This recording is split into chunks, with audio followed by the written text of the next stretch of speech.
Blessings. Welcome to Think Government. Welcome. If it's your first time here on our channel, this is Tehuti Ma'at. We are a revolutionary instrument. We function as a grassroots cooperative, focusing on building cooperative institutions in the areas of healing, art, and education. So I want to welcome you to today's live stream.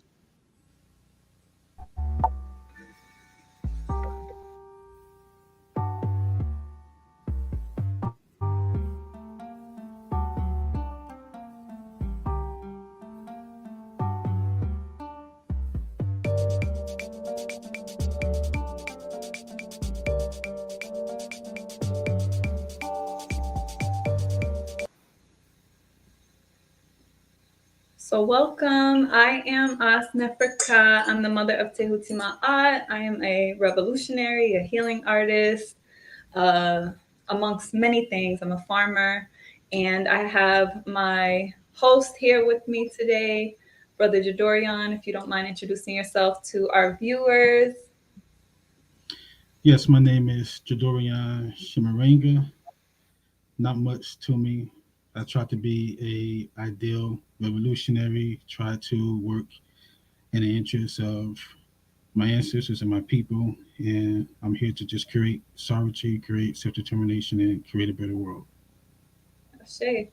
And Brother Jadorian is actually our partnership coordinator for the Amos Wilson Collective, which is our collaboration with the African War College. So Tehuti Ma'at has a strategic partnership with the African War College, known as the Amos Wilson Collective. And the way that that functions is through a space, a virtual space that we've created called the ARC, the African Rehabilitation Center. So if you're a member of either Tehuti Ma'at via our membership program, the Tehuti Ma'at Militia, or if you're a member of the African War College, you immediately have access to the Amos Wilson Collective and our private server. So I'll talk a little bit more about that. But if you are a member, then you do have the opportunity to join our live streams when we're doing our THNK study groups or any of our other programs. We have our warrior workouts and our community connects, which are actually going to be live streamed here on YouTube. So you can watch the previous conversation we had about wealth and money.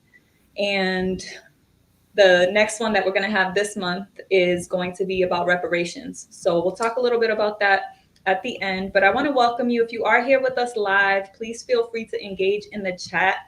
We have a hashtag we want you to use if you do want to make sure that we catch what you say and you want to, make your comment, the answer to you have to the question, whatever insight that you want to share, then we invite you to go ahead and post that in the chat. And then we're just going to ask you to hashtag Think Government so we know to highlight your comment and whatever it is that you want to share with us today as far as our discussion.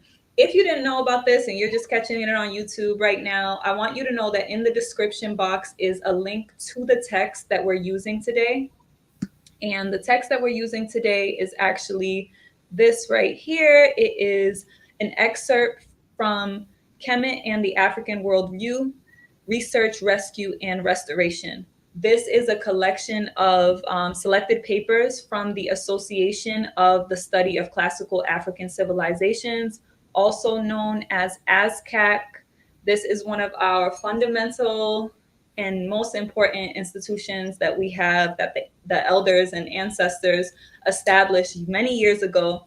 And Dr. Malana Karinga and Dr. Jacob Curruthers were the ones who edited this piece. And then the section that we're reading, that we're going to be discussing today on the wisdom of governance in Kemet, is written by Dr. Jacob Curruthers. So again, you can download it by clicking the link in the description box. And we also have a study guide linked there as well. So today we're going to use the study guide. So I encourage you to go ahead and print the study guide. You can actually write out the answers. If you didn't get a chance to read and you want to really, read and process things, you can show up on the 22nd, which is not next Tuesday, but the following Tuesday for the next discussion that we're going to have. And we're going to cover the second half, the last 6 questions that are in the study guide. But again, I encourage you to read it. This is a very, it's a small read when you think about it, because we only just pulled out, there's actually 2 chapters in here from this book. And they're just jam-packed with a lot of very important fundamental information. So I want to encourage you to go ahead and download that and join in on the studying with us. Even if it's your first time here, we invite you to still participate. You can express your sentiments, your opinions on the questions that we're going to be discussing today. And we expect it to be a very engaging and empowering conversation. So, without further ado, I'm thinking we're going to start by actually opening up the beginning of this piece. I'm wondering, Brother Jadorian, do you mind sharing with the audience like what your general like synopsis is of this reading? Like, why do you think that this text is important, especially because we're building off of a continuing conversation? If you didn't catch our panel that we did one of our Think panels called Think Beyond Two Evils. That's also on the channel. If you didn't get a chance to watch that, I do highly encourage that you watch that too, because we talked about specifically the current governing model and system imposed on us right now and everything that's happening there and what is at stake for Black political power, and just had a really great conversation with the panelists on that live stream. But Brother Jadorian, what's your take on the text at a bird's eye view? Mm. Yes, generally speaking, there's a few things. One, reading the text, really getting into the depth of it, it almost feel foreign in a sense. It's like a different world as far as perspective is concerned. The text gives you a lot of perspective on education, on what governance was from their perspective and how they operated. So it's almost like a foreign world. You just don't feel like you felt that type of governance before, or experienced that type of governance before. Um, Also, it definitely pinpoints the importance of character, how one carries themselves, how one relates to others around them on different layers, whether it's professional, intimately, generally speaking. Um, so those are two things that I would say for sure is that one, there's a lot of interesting information in there that really draws upon your imagination, especially when you get into some of the later reading, some of the traditions, totemism, and so forth. It gives you a lot of clarity that it's not just principles, because some people like to boil things down to principles, but these people actually actualize or lived in the principles. They didn't just read them or think about them. They actually attempted to live them and discern when they looked at judging actions or what was going on in the state. These were things that they actually did critically. So it's definitely an important read, and I encourage you all to do so. That's right. Yeah, and I want to go ahead and add to what you just said, because before we even get started with our discussion questions, we're going to go over the introduction, just these first 3 paragraphs, just to set the foundation. Because, like Brother Jadorian said, it is literally like a foreign language when you're Kids thinking really about enjoy like just these mason sorry, I think jar shot glasses because of the little handle.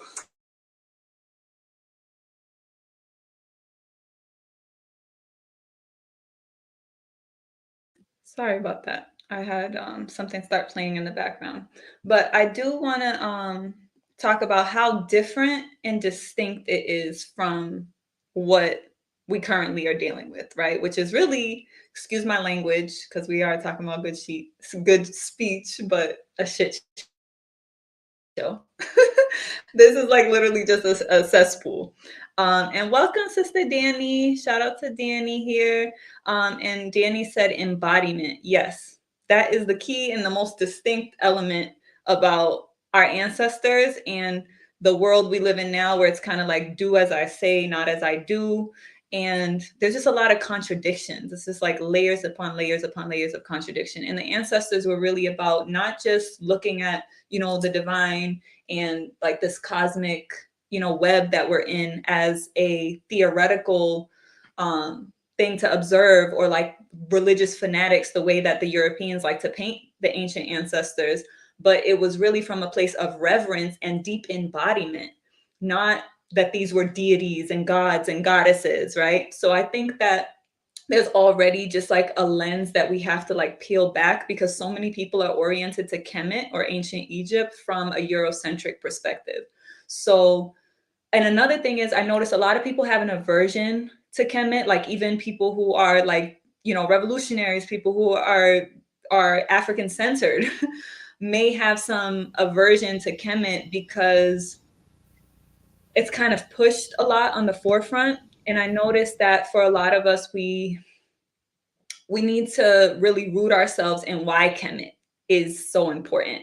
We don't want to throw out the proverbial baby with the bathwater and just be like, okay, well, let's focus on some other African civilizations, because we had so many. But there's a particular reason why the ancestors and our warrior scholar ancestors, like the ones who founded ASCAC, went to war with the academic world to make sure that we stayed claim to Kemet, because we have to remember that Kemet is so significant to the foundation. It is the foundation of civilization as we know it today.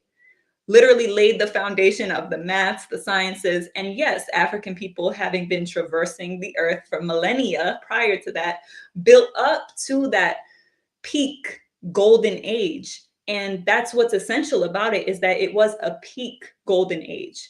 And just like the institution that the ancestors created, it is the classical African civilization that is the most significant to the modern world that we exist in now. Even institutions that operate behind the scenes of this governing apparatus, like the Freemasons and like all these secret societies and the Vatican, right? Like they are literally copying our ancestral governing model and using it in an exploitative, parasitic fashion. So it is important for us to recognize like the importance of the way the ancestors had the governing and structured in Kemet to be able to thrive for over 3 millennia, right? The divided states has not been around for, as Dr. Clark would say, 1/2 the wink of an eye. So I think it's very important to just put respect on the ancestors and our Kemetic legacy, because it's the foundation of everything that they're building on right now, that they pride themselves on. So we're going to go ahead and just touch on the introduction. I don't know if you'd like to do the honors, Brother Jadorian, or if I should. In this case, we have some oat milk here, and they really enjoy their oat milk every morning. Sorry.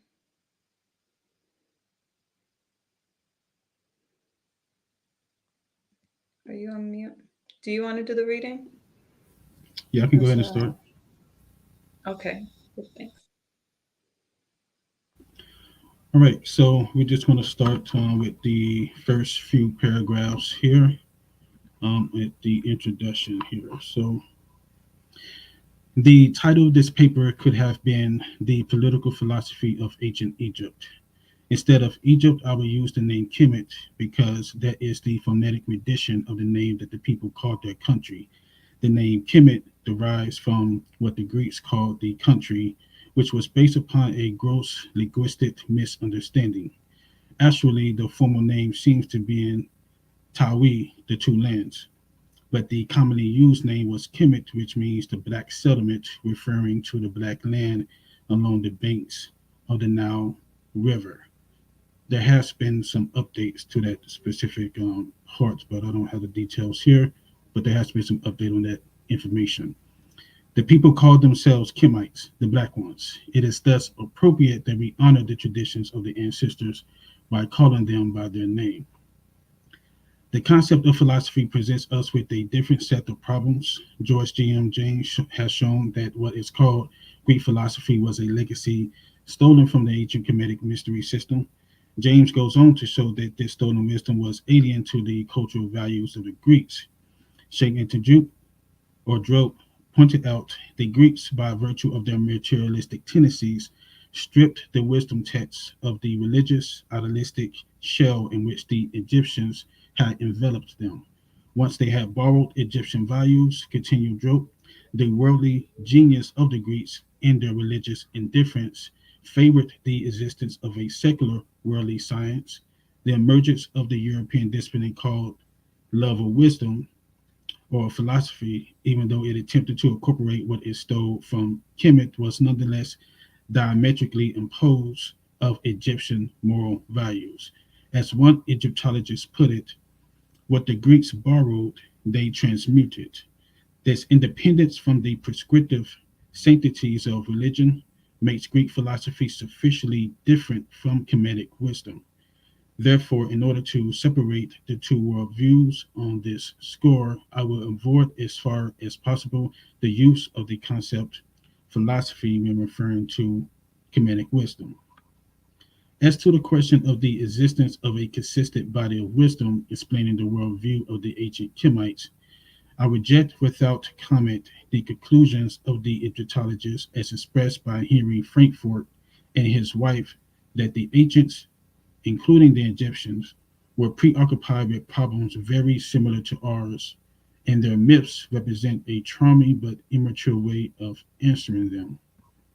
Like philosophy, the concept of politics and its derivatives are also diametrically opposed to the Kemetic worldview. In Kemet, there was governance without politics. Politics comes from the Greek roots polis, which means city, or more appropriately, city state. Therefore, politics emerges as the act of governing the autonomous Greek city.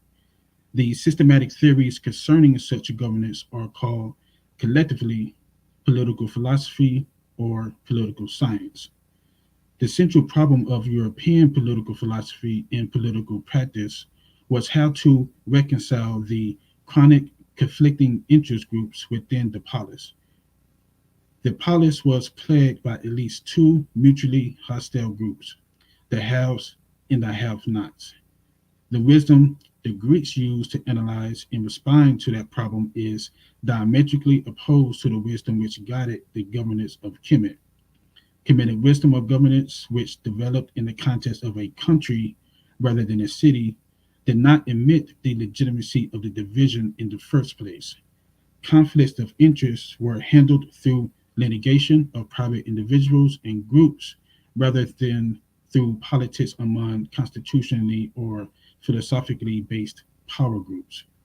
The combination of the territorial state and the traditional wisdom about governance, which denied the legitimacy of interest conflict over who governs, produced a body of knowledge which was profound and comprehensive. It is with such wisdom that this paper is concerned. The assumptions and conclusions discussed above lead directly to the acceptance of what may be called Drope's two cradle theory. In his major works, Drope insists that the history of humanity will remain confused as long as we fail to distinguish between the two early cradles, the African and Eurasian cultural matrix, in which nature fashioned the instincts, temperament, habits, and ethical concepts of the two subdivisions before they met each other after a long separation dating back to prehistoric times. What Drope means is that there are two fundamental patterns of culture which developed independently of each other. Attempts to formulate a universal social science have, for the most part, denied the reality upon which Drope bases his theory. When we take an inventory of the basic cultural features of the two civilizations, Drope's conclusion is compelling. For Drope, the Eurasian Northern Aryan cradle is characterized by A. Hunting, B.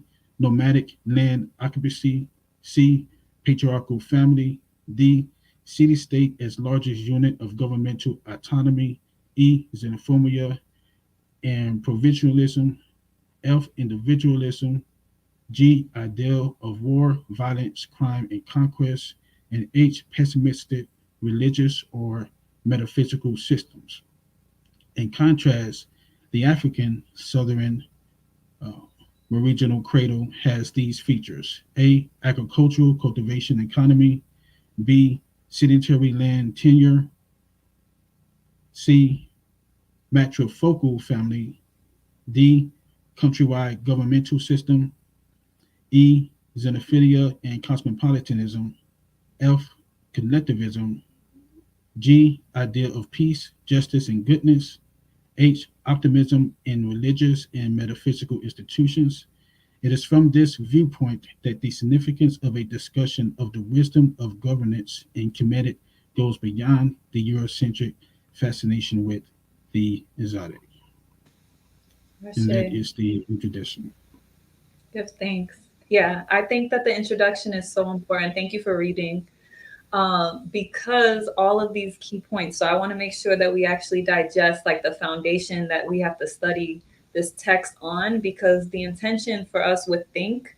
So I don't think I actually introduced what Think is, but Think is our educational platform. It's a multi-layered educational platform. It's not only this study group, but it's also a think tank, right? If you join the militia, right, or you're part of the African War College, then you have access to like the inner workings.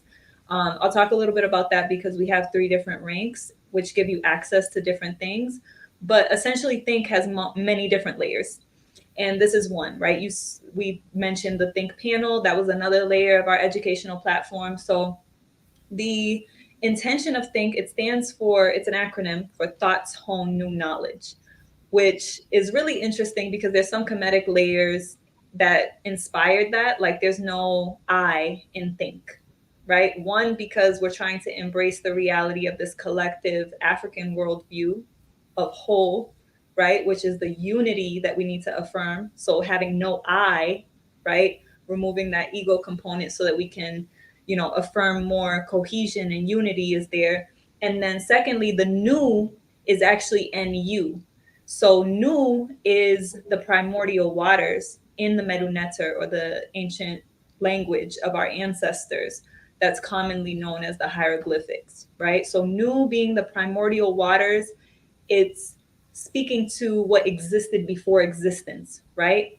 And I love to use the quote from Octavia Butler when she says, it's one of my favorite quotes, there's nothing new under the sun, but there are new suns, right? So it's speaking to the fact that even when we create something new, it's just taking us back to the beginning because there's still a source of it, like that perpetual continuity that we're speaking to, which is also an African worldview that's very important to honor. So that as a foundation for Think is one thing, just in the name. In addition to that, we have an educational methodology that, like our proprietary method, is called holistic symmetry. So the intention of holistic symmetry is that we are not only looking at things from the lens of, dialectical materialism, which would be coming from a strictly practical, grounded, more masculine perspective, right? Linear. We're including that because the African worldview has to hold both and, not either or. So thinking about what Brother Jadorian just read at the bottom of the introduction, where Dr. Sheikh Anta Diop's work is referenced. Dr. Sheikh Anta Diop has 2 great texts that I want to encourage people to read. One is African Origins of Civilization, Myth or Reality. That's one. And then the other one is Civilization or Barbarism. And Dr. Sheikh Anta Diop's work, he's a Senegalese anthropologist, very, very brilliant ancestor, also along with Octavia Butler on our board of ancestors. His work contributed the 2 cradle theory that Brother Jadorian just read to you, which is making the distinction that we can't just go ahead and group all of us into one group, right? There were 2 different sectors of humanity developing a completely different cultural environment that produced a completely different culture based on that. And even at the top, when it talks about like the development of politics coming from like a city-state environment versus Kemetic governance, which was created in the country, right? More agricultural rooted. All of that speaks to creating a different culture, right? Being in the cold, having to kill in order to eat, right? Versus being surrounded by abundance, and all you have to do is pick up a fruit that fell on the, you didn't have to pick it off the tree, it just fell on the floor. It's abundance, right?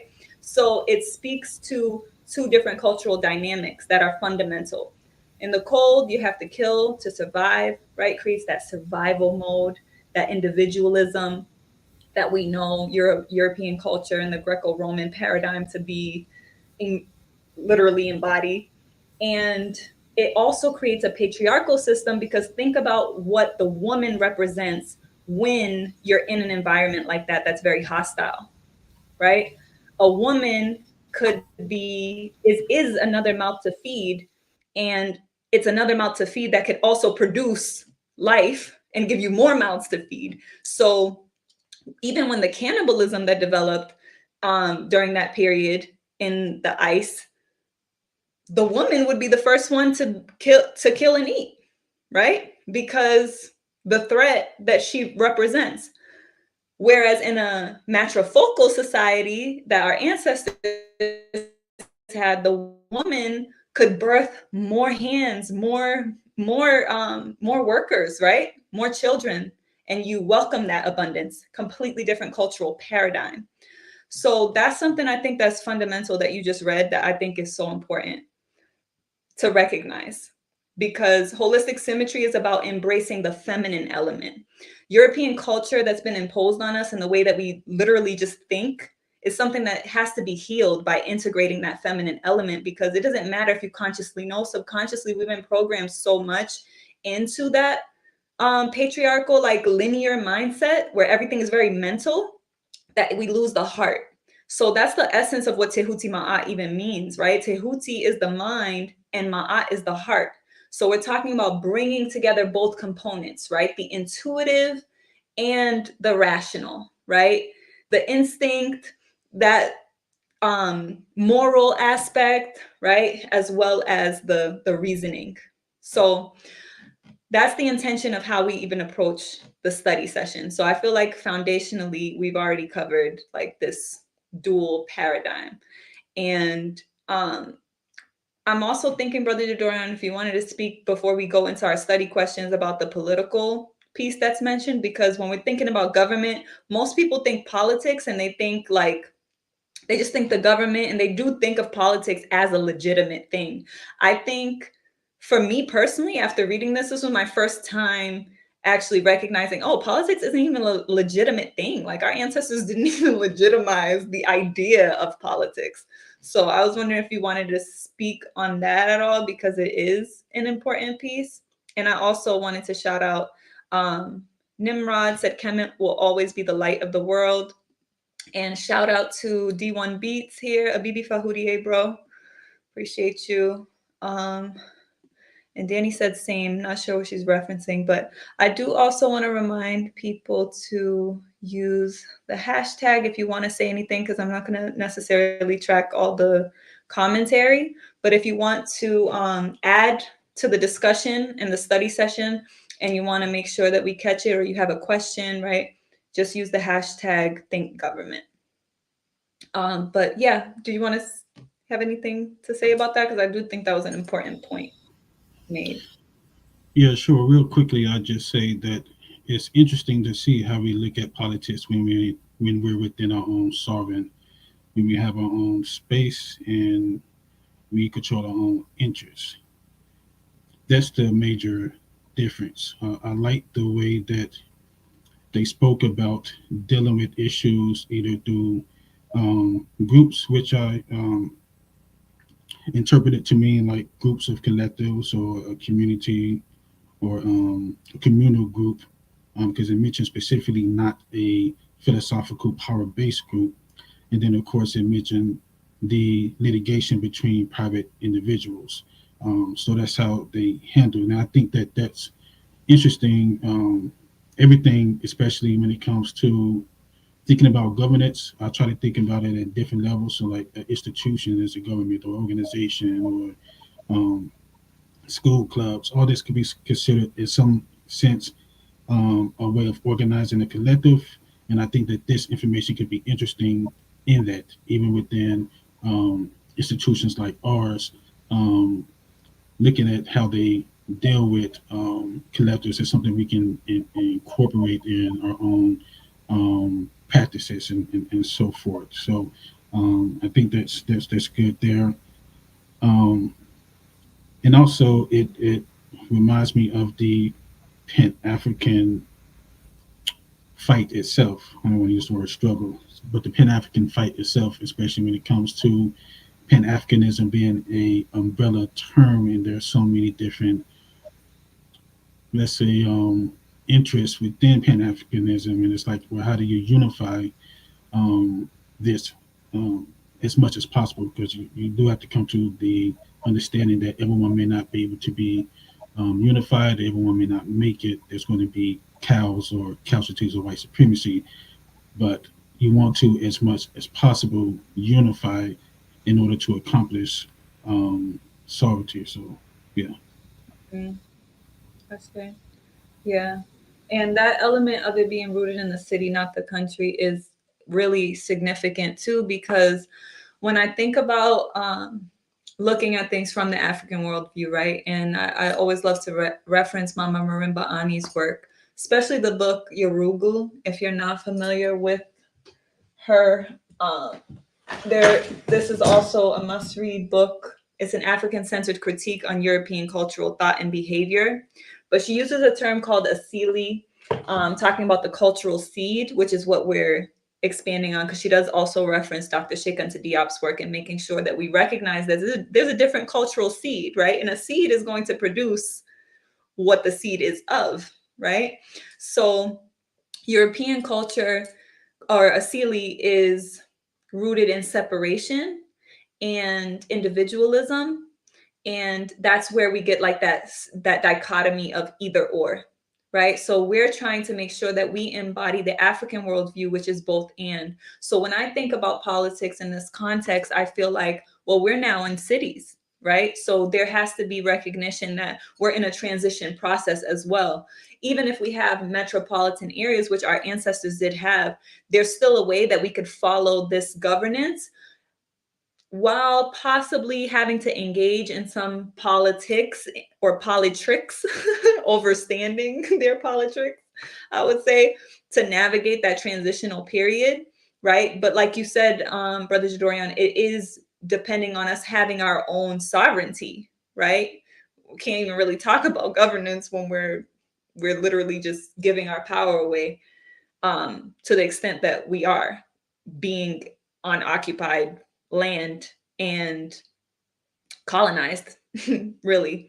So I think that the piece that was mentioned about the separation between like the haves and the have-nots and the power dynamics, right? And having these like mutually hostile groups, and the ancestors didn't see that as a legitimate division. So I guess isolating that is what they were speaking on when they said that the conflicts of interest were handled through litigation of private individuals and groups, which comes back to the principle of Ma'at, right? The principle of justice and having the court, right? But having a legitimate court, because even the court system that they have now, they'll still show you Ma'at, right? But they'll show you her blindfolded with the tilted scale instead of the balance, right? So it is significant to think about even those symbols and how they have to show the truth, right? Which is Tehuti. So well, Tehuti Ma'at, right? So they still have to express that because these are universal law and cosmic order. They can't override these divine principles that are beyond our terrestrial expression on this planet. So universal law just is. Cosmic order just is. They still have to be in alignment with that, and they are. The issue is for us as people of African ascent is we're out of alignment with our nature because we're now processing things and feeding things that are perpetuating the wrong side of the scale for us because of our cultural seed. So we need to let in our own roots, but first we have to uproot this false ideology that is permeating within our minds. So I think that was a very significant fundamental piece. Just the fact that we didn't even legitimize the interest groups, and yeah, even that part where it says, rather than through politics among constitutionally or philosophically based power groups. Going back to even the first page, when even the idea of philosophy is contradicting our ancient perspective. So there's a lot there. Like, we have ways to go to restore that idea because we're so far away from it. So I'm gonna go ahead and add Taja in. Welcome, Taja. Peace. Can you hear me? Yep, we can hear you. How are you? Wow. So I'm just gonna have you on mute, but if you want to speak, you can go ahead and do so, and I'll let you introduce yourself in a second. I just want to go ahead and get us started with the discussion portion. So we're just going to go ahead and look at the first question that we're discussing. Unless I do want to ask, do you guys want to, is there anything else you want to say before we move deeper into the text, just on the fundamental level of like the discussion of like looking at what the wisdom our ancestors had on governance?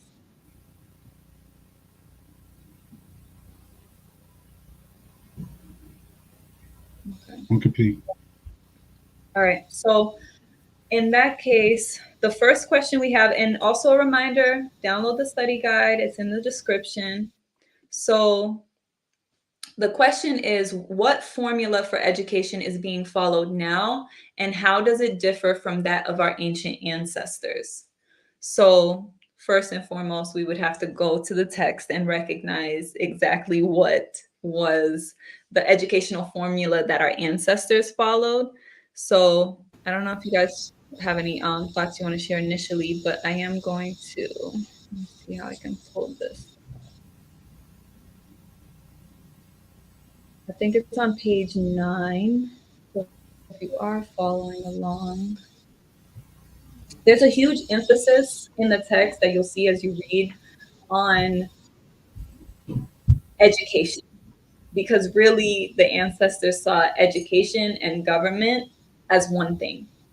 And if that seems like, I don't even get how those two things could be one thing, then that's why it's important to read the text, because upon reading it, I was just like, oh, of course, that makes complete sense.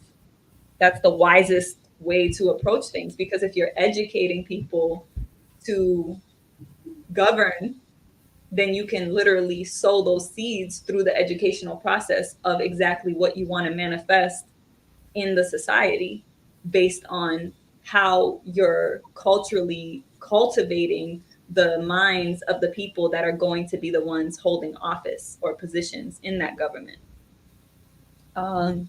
So I think, let me go ahead and, I'm going to put this question now so I can actually read what's on the screen. Let's see. I know it's on page 9, so I just want to read the section that is speaking on this. Okay.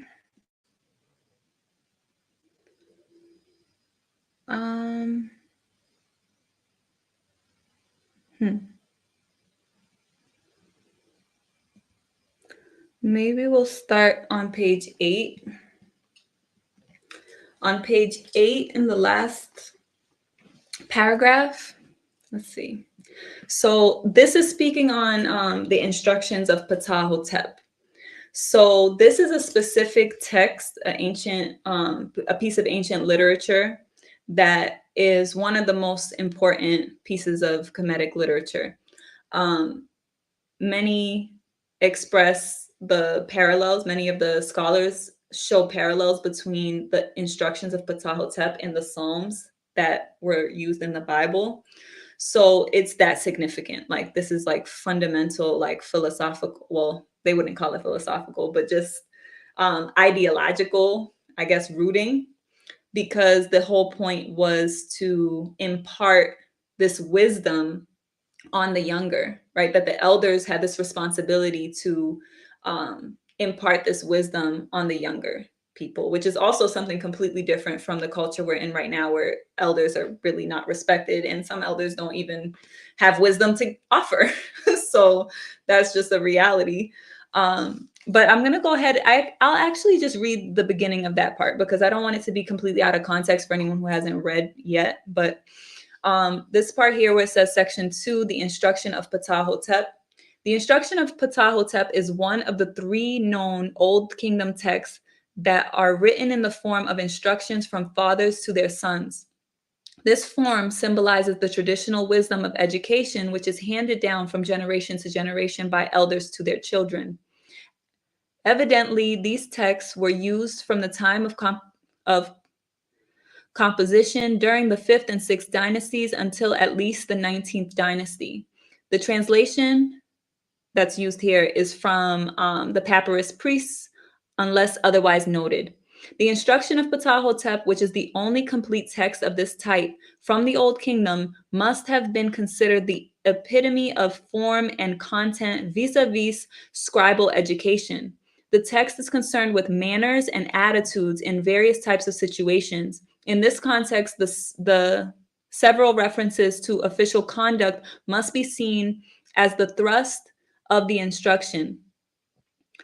The clear implication of Ptah-hotep is that the quality of government is a function of the quality of the office holders. I'm going to repeat that. The clear implication of Ptah-hotep is that the quality of government is a function of the quality of the office holders. If good men hold office, then government will be good. The quality of the office holders in turn is a function of the quality of education. Indeed, the process of governing is education. The process of governing is education. Right acting, well-balanced, and disciplined individuals result in a just and well-balanced government. Such wisdom can be ignored only to the detriment of the nation. This tradition denies the political wisdom of the modern West that justice is the interest of the stronger party. The text falls into 3 major parts, the prologue consisting of the title of the text.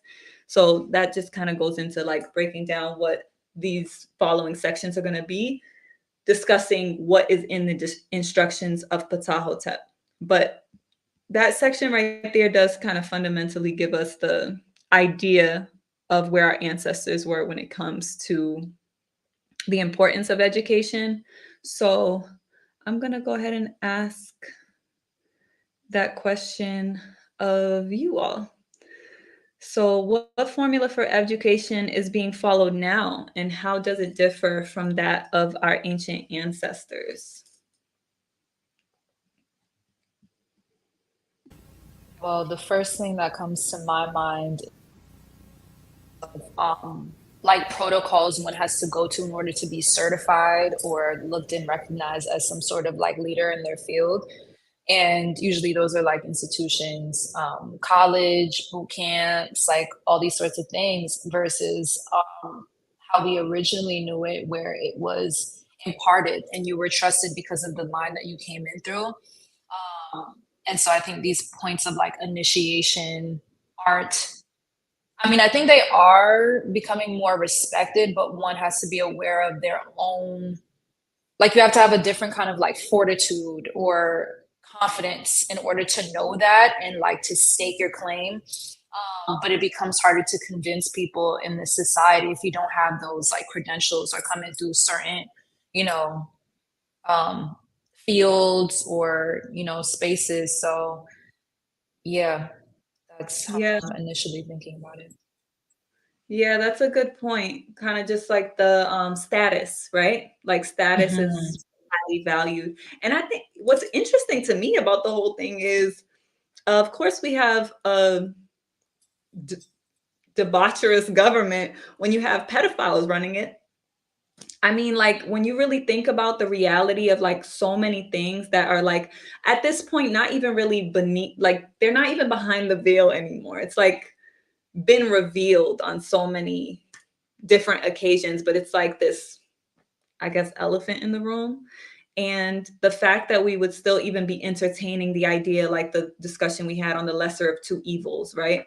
It's just like, it shows that, and I'm not going to say we, because I don't I don't think I subscribe to it, but collectively speaking, the masses of people, which to their in their defense are, you know, under a spell, but don't even see the value of having decent people in position, but are more concerned with that like facade, or just like the superficial layer, like you said, like, oh, I got this diploma, and thus that means I know more than you. And I think it speaks to what you were saying about the confidence too, because I think so many people are just so insecure and have been made to feel like, oh, I don't know what I'm doing. You know, I have to, my power is just in my vote. There's not many people who feel confident enough to feel like they can even govern themselves, which is what the basis of Ma'at was, because there was no police. There was like, you were doing a moral inventory on yourself. The whole basis of morality was something that you policed internally for yourself, which is so different than having this constant, like, multiple different systems imposed on you to control you.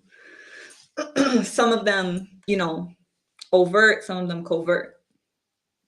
But yeah, Yeah, this line right here speaks to it, right? Acting well balanced and disciplined, like to be able to have your own form of, like you were saying, just moral inventory. And when it gets convoluted in a social, especially this current, as you said, the systems are breaking, but what has previously existed as like a social understanding of morality, and especially this, I see it as like a chaoticism of people just, you know, you could do what you want and freedom and, you know, create your own stuff. And what that ends up doing is causing a lot of like harm and imposing a lot of your own, which is like usually through this individualistic lens, like your own sense of, okay, I need what I need, instead of being able to assess what's around, be considerate, and be able to have, you know, that kind of awareness of what's going on, in order to have control over yourself, as well as like leading righteously amongst others.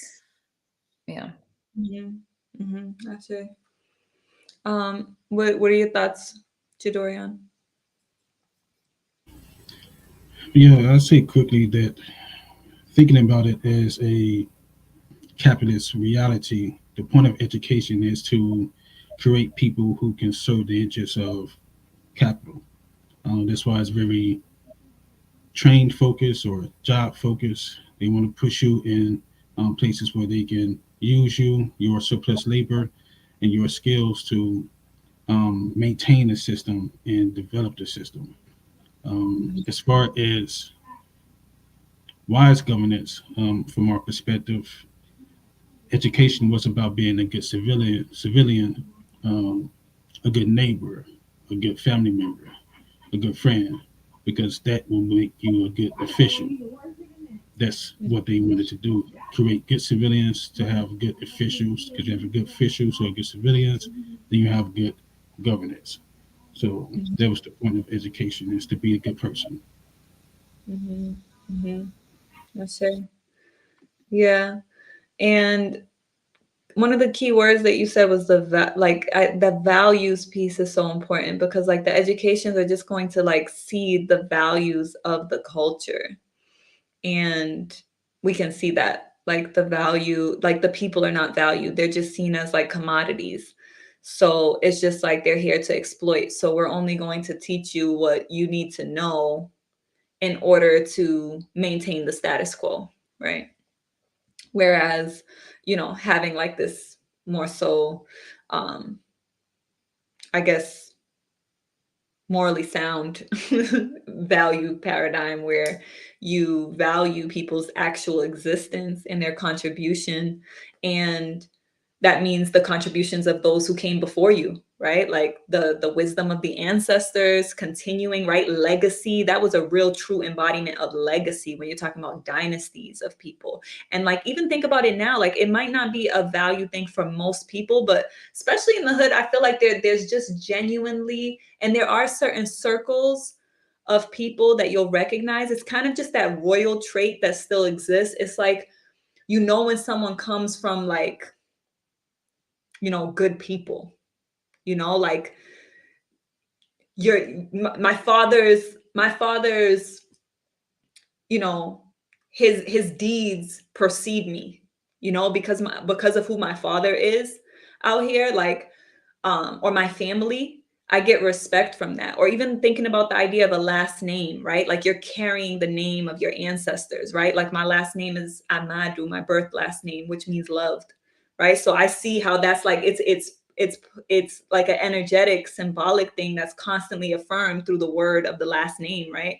So that was just another thing that I would add, that of some aspects that I feel like may still be like present subtly, but it's not at the forefront of this, like this governing model is not, highlighting that, but the people still have it at our core. Like we still have that.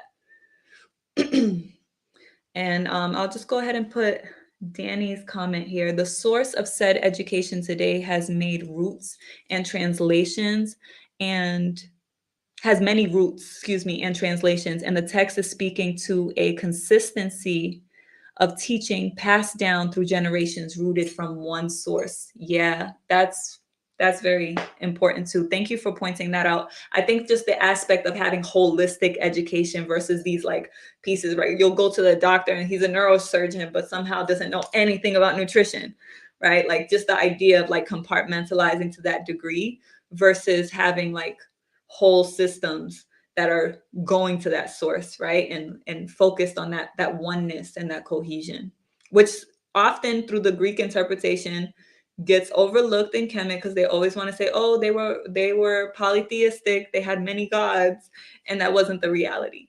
The reality was we had one overarching body of energy, divinity, right? And it actually was more expansive than the ideas that we have now of a one God, because it's a male figure, it's a male God, whereas our ancestors had a more holistic overview of that whole energy and depicted it as both masculine and feminine. So you had the part that was subconscious, that was out of existence and in chaos, and you had the part that was conscious, that was in existence. That's what netter is when we say that. It's not just nature, like, oh, the birds, the bees, the trees. No, it was the whole cosmic universe and what's in the black holes that you have no idea about, right? Like that's very expansive. So I do appreciate you expressing that, because I feel like this is like such a European knowledge is so frivolous,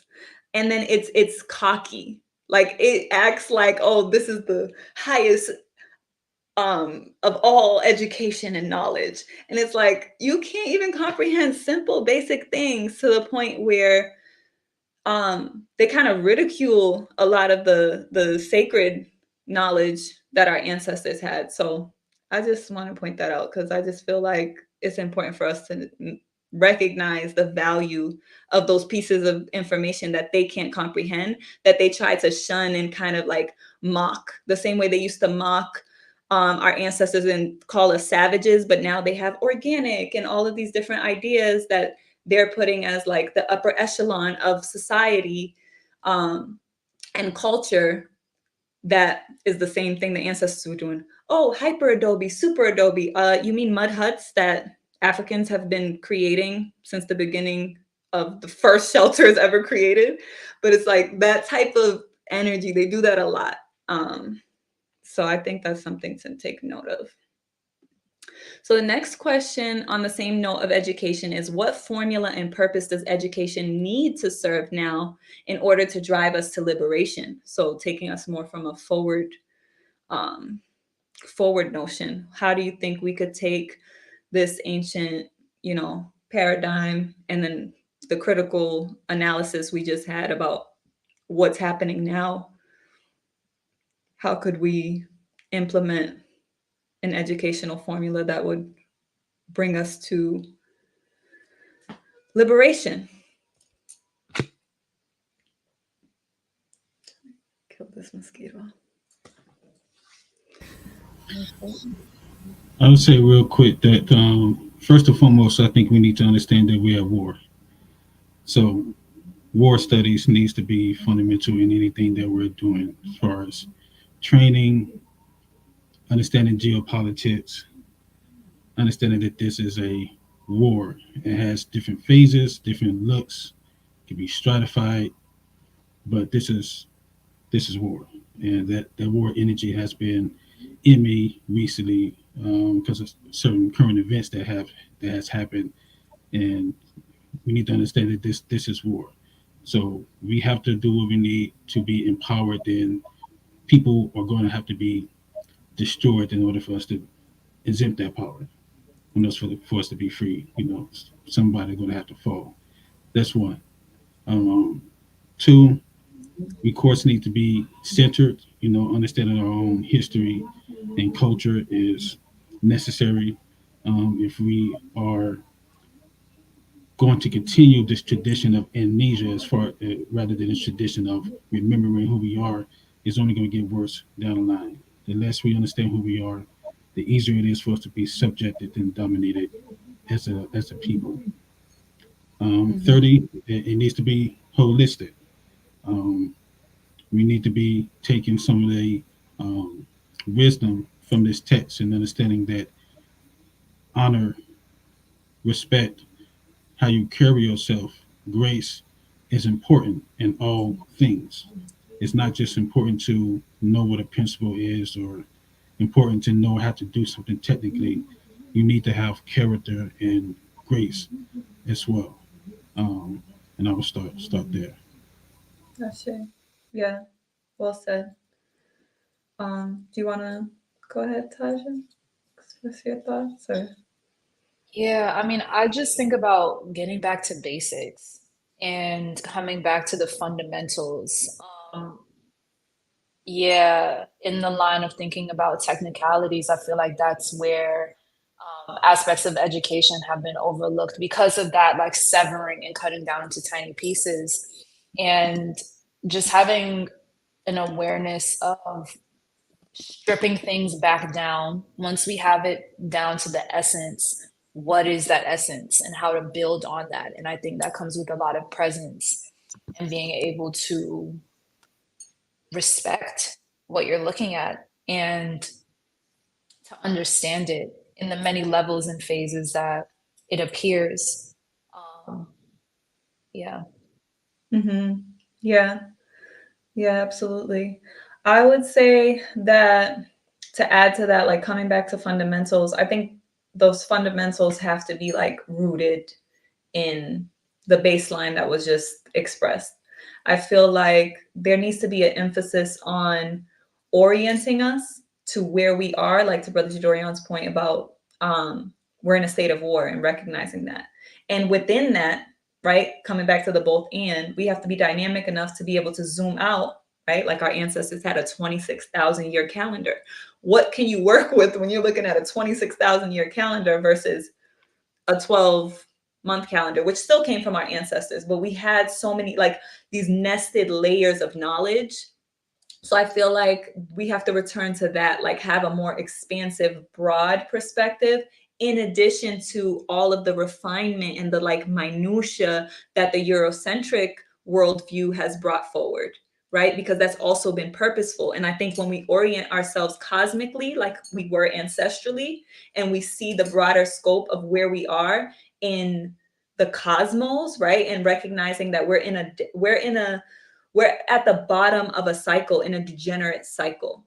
And that's literally the opposite of what we're reading right now when we were in a golden age. So that's an inverted paradigm that we're existing in. And I feel like if we orient ourselves to that and know that now it's an uphill battle, right? That war consciousness, in order to restore ourselves back into Ma'at and then into a higher, another golden age, right? In the spiral of eternity, that to me is very fundamental for us to grasp.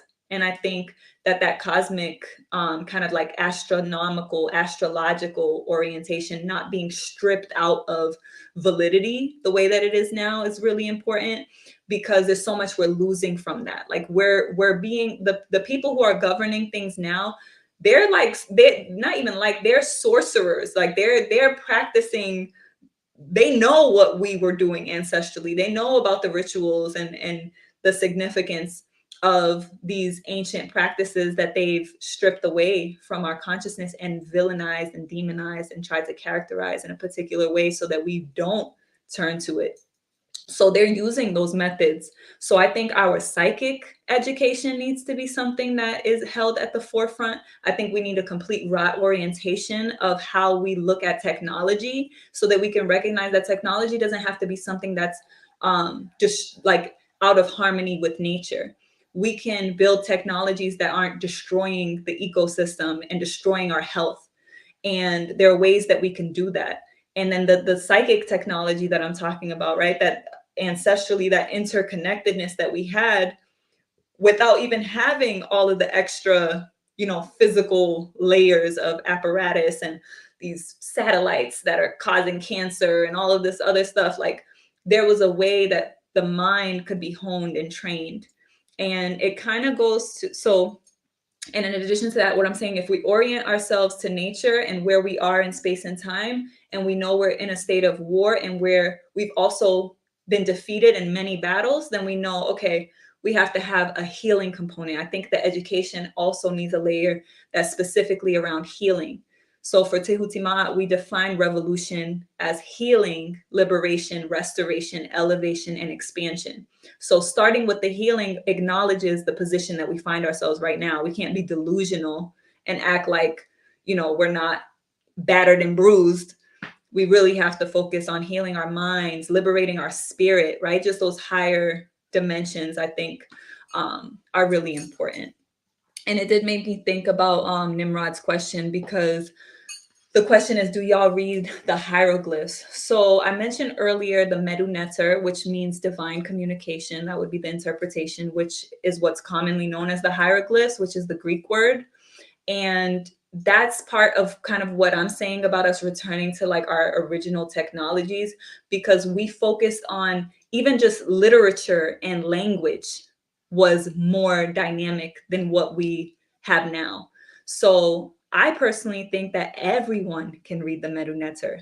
They just need to remember that they can, and they need to be conscious of the fact that that communication and interpretation is happening at such a deep level of our subconscious.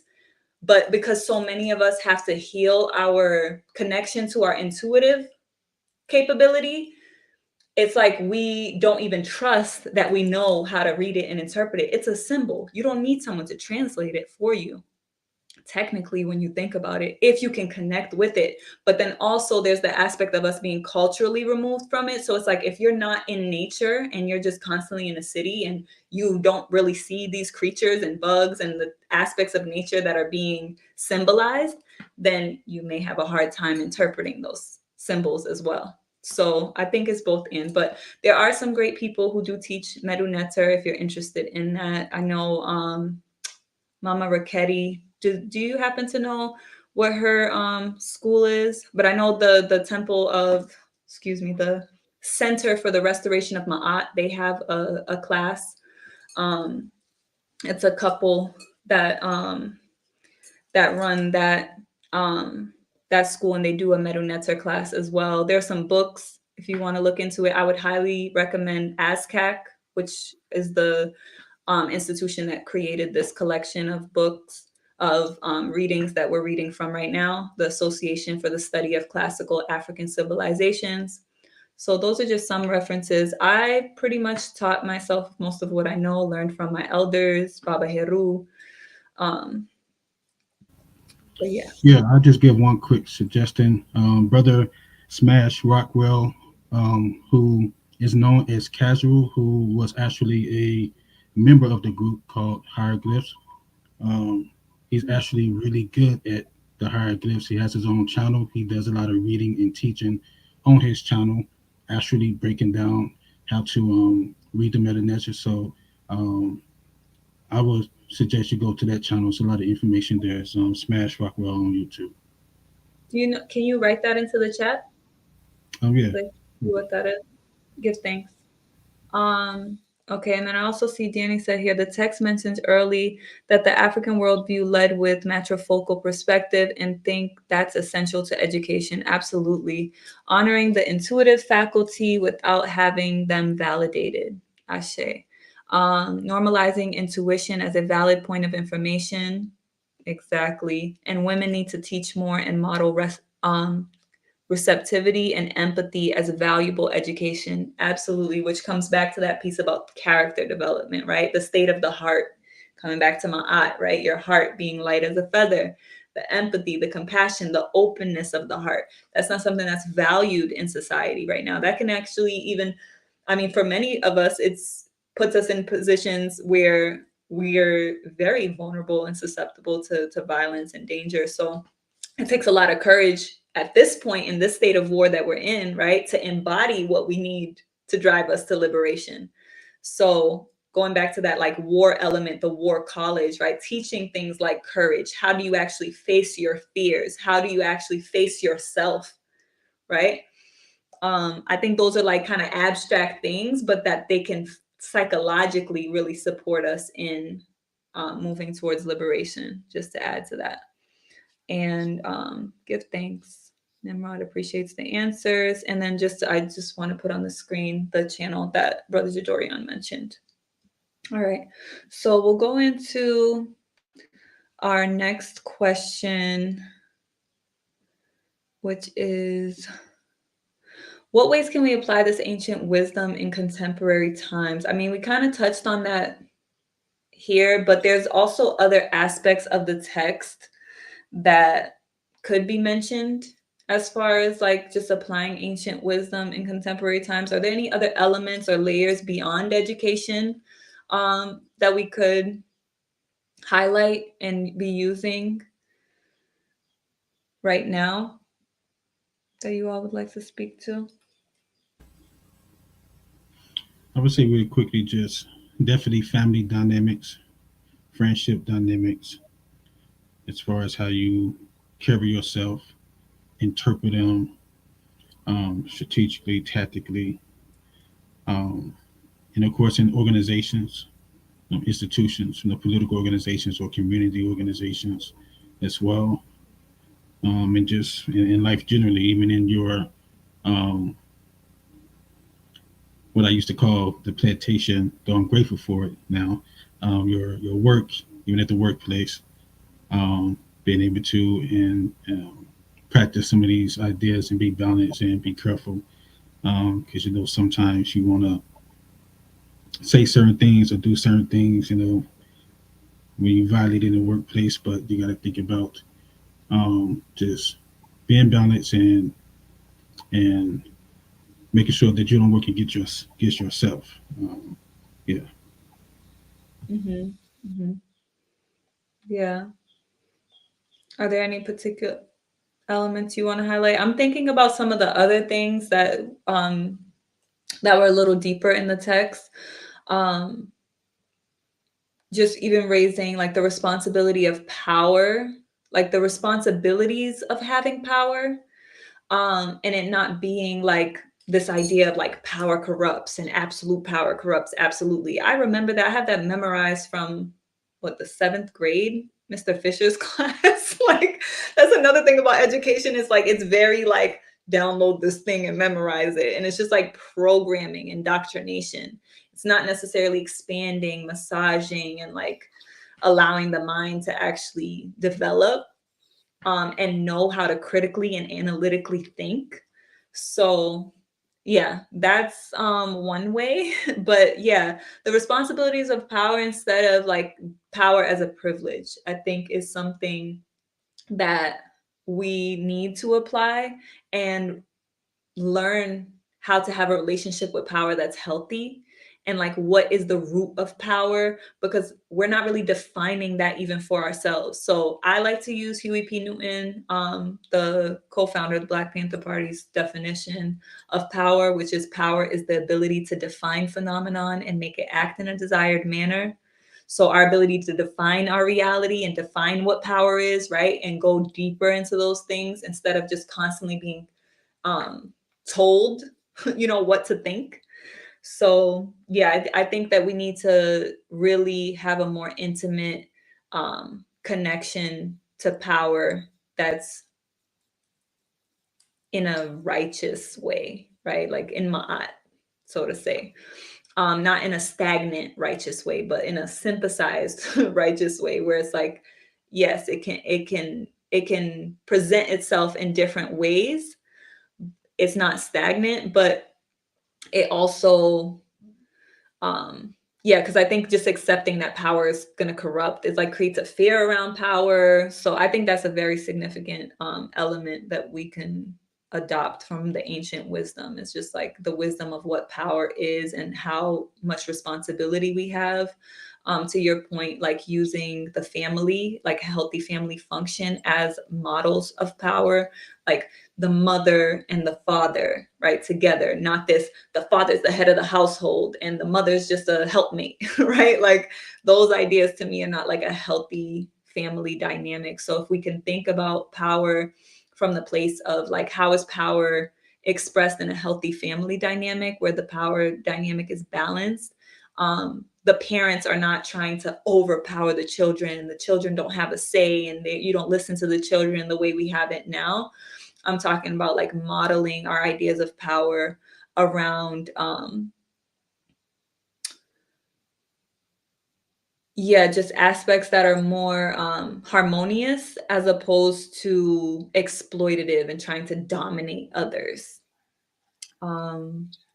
Yeah, I don't know if you want to express any of your thoughts, Taja. I'm taking it all in. It leads me to think about like before relational dynamics, like knowledge of self and being able to have a level of self integration that happens through relationships, but also too, I think when like these polarities of self come up, like how to deal with that. I think that's also a recognition of power, like knowing when to hone your energy or sometimes to recoil your energy, or like just different ways to be in a space.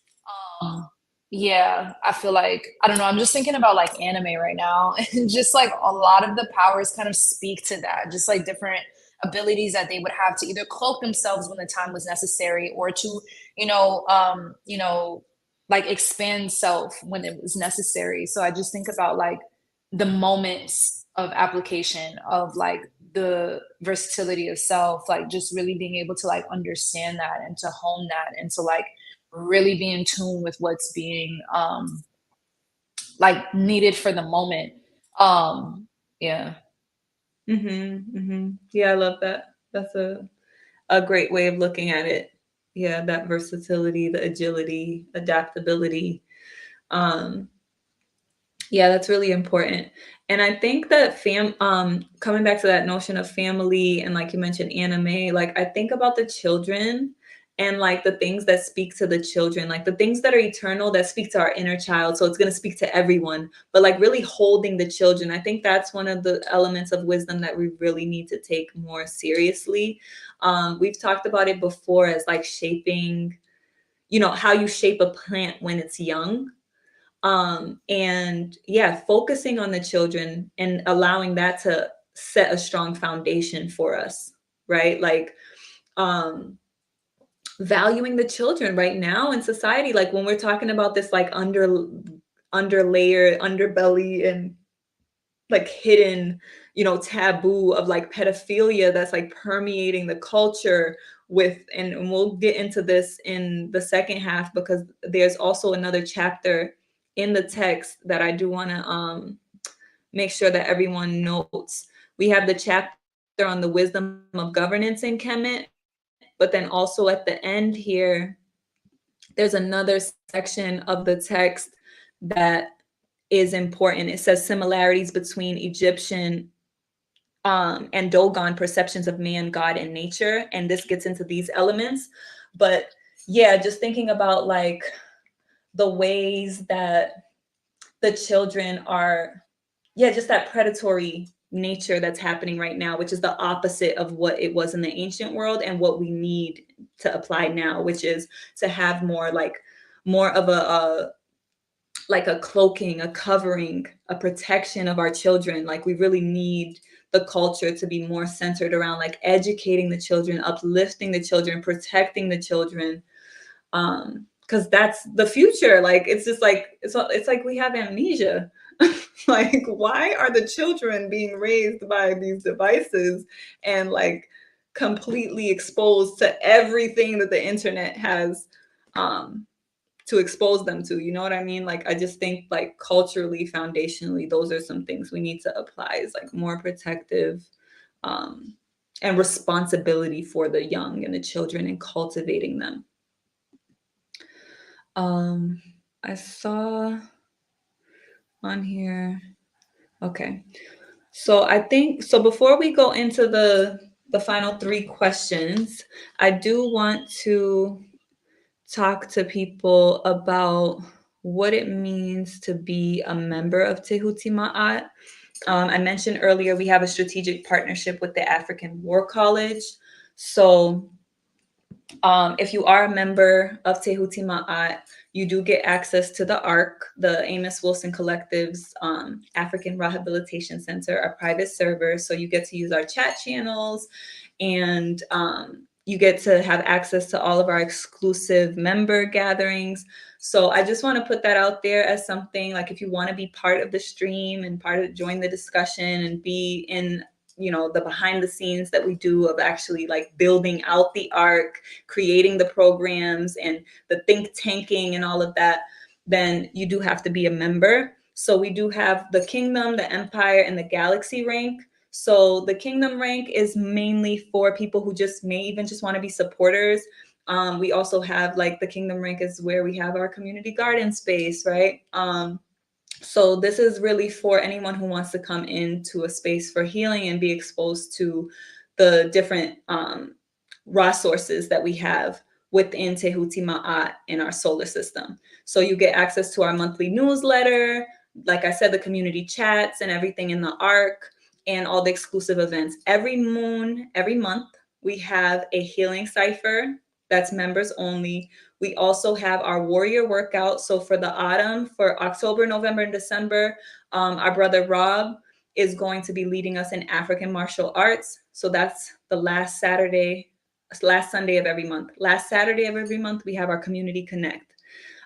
So that's going to be different themes each time. We cover our values.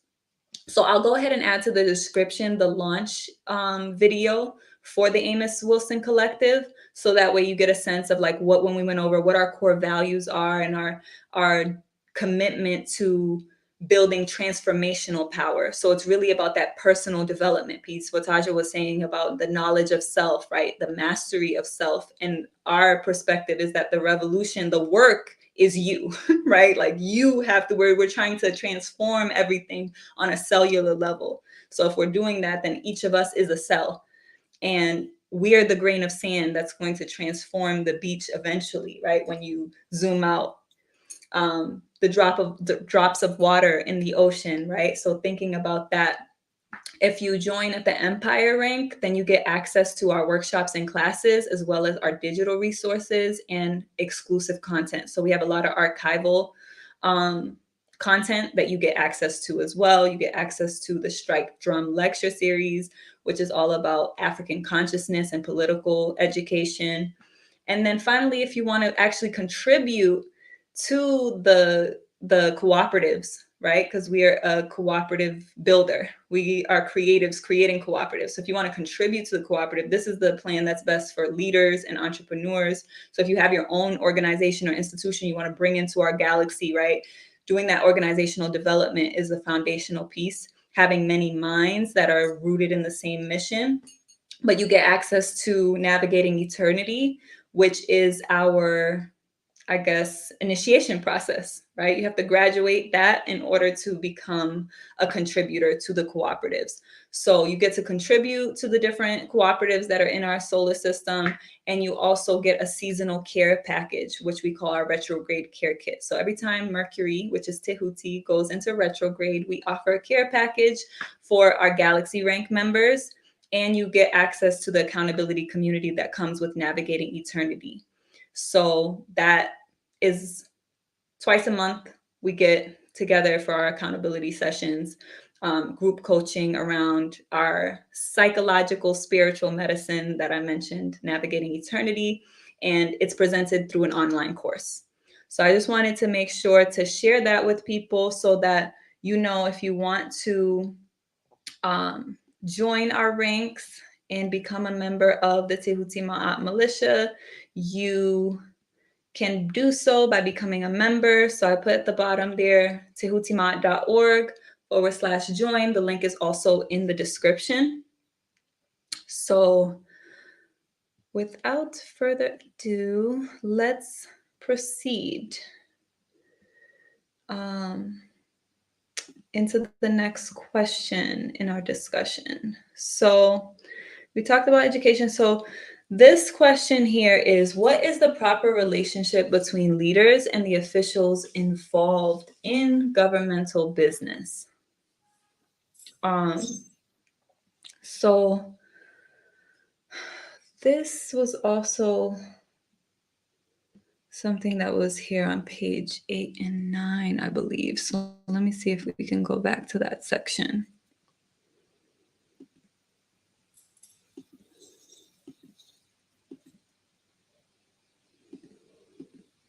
Give me a second. It's just flipping pages on here. I don't know if someone else wants to continue reading where I left off, but on page 8 is where we left off. Let me actually get this off the screen.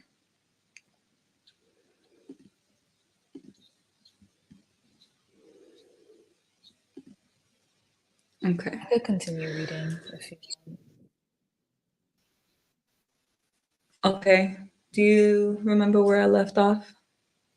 At the bottom falls? paragraph after it said, Yep. The text falls into 3 major parts. The prologue, consisting of the title of the text and a petition to the king and the king's answer. The instruction proper, consisting of a short introduction and 37 maxims, and a long epilogue consisting of several verses admonishing the student to obey the instruction. The format of the text is instructive in its own right. The significance of the instruction is indicated by the fact that it is presented as a command of the king in response to a petition by the official who is equivalent to the prime minister in modern governments. This, of course, demonstrates the proper relationship between the formal head of a country and the officials who are involved in the conduct of ordinary governmental business. The petition and the answer are short preliminary statements of the philosophy of the national education. The body of the instruction consists of a code of conduct for an educated person, especially one who is likely to be a government official. The epilogue is a restatement of the philosophy of education. Viewed in this light, the prologue and the epilogue are therefore just as significant in terms of substance as are the 37 maxims. The format and the model of good speech and writing in format and content.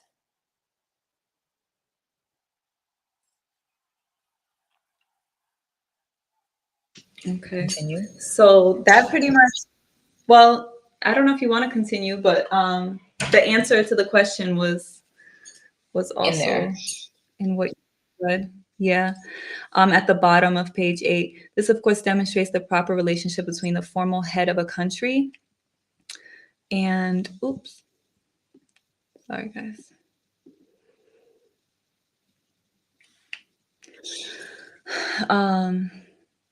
Where was I? Okay, so yeah, the significance of the instruction is indicated by the fact that it is presented as a command from the king in response to a petition by the official who is equivalent to the prime minister in modern governments. This, of course, demonstrates the proper relationship between a formal head of state or head of country and the officials who are involved in the conduct of ordinary governmental business. Do you guys want to continue reading? Because that second section on page 9 is also, I think, really important, and it kind of expands on what that relationship is that's expressed in this text. Because knowing who Ptahhotep is and the formality of what that relationship is between him and the pharaoh or the Nesubiti, like the supreme ruler, does show a dynamic that I think is important to elaborate on. So I'm cool with you reading the next few paragraphs. All right. A, the prologue. In the titularity of this particular text, not only are the names and the titles of the official given, but also the name of the pharaoh under whom he served. Peculiar to this text is the fact that the official Ptah-hotep, director of the capital city and prime minister, seeks permission from the pharaoh of Upper and Lower Egypt, Isis, to instruct his son. The petition is instructed by a qualifying statement that, freely translated, begins: whereas I am approaching old age and senility with the dangers and pains, Ptah-hotep, the aged official, then requests that the pharaoh order him to pass on to his son the words of those who listen to the ancestors, who in their turn listen to the divinities. Thus, the prime minister proposes to impart the collective wisdom of the country as a national duty. This, then, is the formula for education, the obligation of the elders to instruct their heirs in the ways of the ancestors who commune with the Creator. Such education, the official argues, is designated to drive out suffering from the country folk and to inspire them to service. This is the true purpose of education, to educate the officers and country folk to their duties and proper conduct. Thus, education is the foundation of governance. The pharaoh's answer is a further explication of the philosophy of education, emphasizing the point that the importance of the instructions is that a son thus educated will be a model for the children of the officials.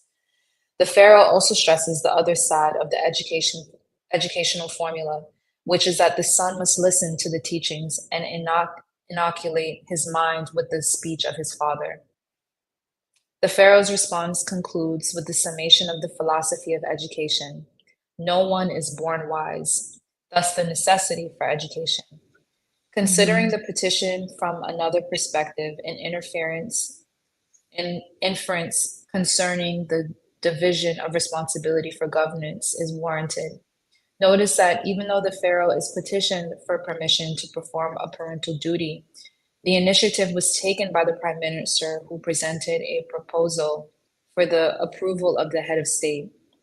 The protocol seems to support the idea that normally the chief civilian officer was responsible for the ordinary operation of the governing process, and the role of the pharaoh was informal and ceremonial. Other texts imply that decision-making by the highest governmental officials are also heavily influenced by an executive council made up of dignitaries or elders. Yeah, I think that was a really important section. So I'm glad we read it together, so that way we can emphasize it. But returning back to the question that we had about the relationship between the proper relationship between leaders and the officials that are involved in governmental businesses. So even like the fact like of being a father, right, or a parent, right, would be considered being a leader as well. So what are your thoughts on what was just expressed there as far as what is the proper relationship between leaders and the officials that are actually doing governmental business? I was really interested in the fact that it said that it was kind of informal, like a procedural thing. I would say quickly that I get a sense of deep honor, almost a sort of devotion, I guess, or the dedication to not just government business, but the way that you go about it. So it's a sort of embodying of what the education is supposed to be about, which is how you carry yourself, your character, your grace, your people, your principles that you embody. That's what sticks out to me most. There seems to be a respect for. I don't want to use the term hierarchy, but I'm not sure of another word because it's not like domination or exploitation.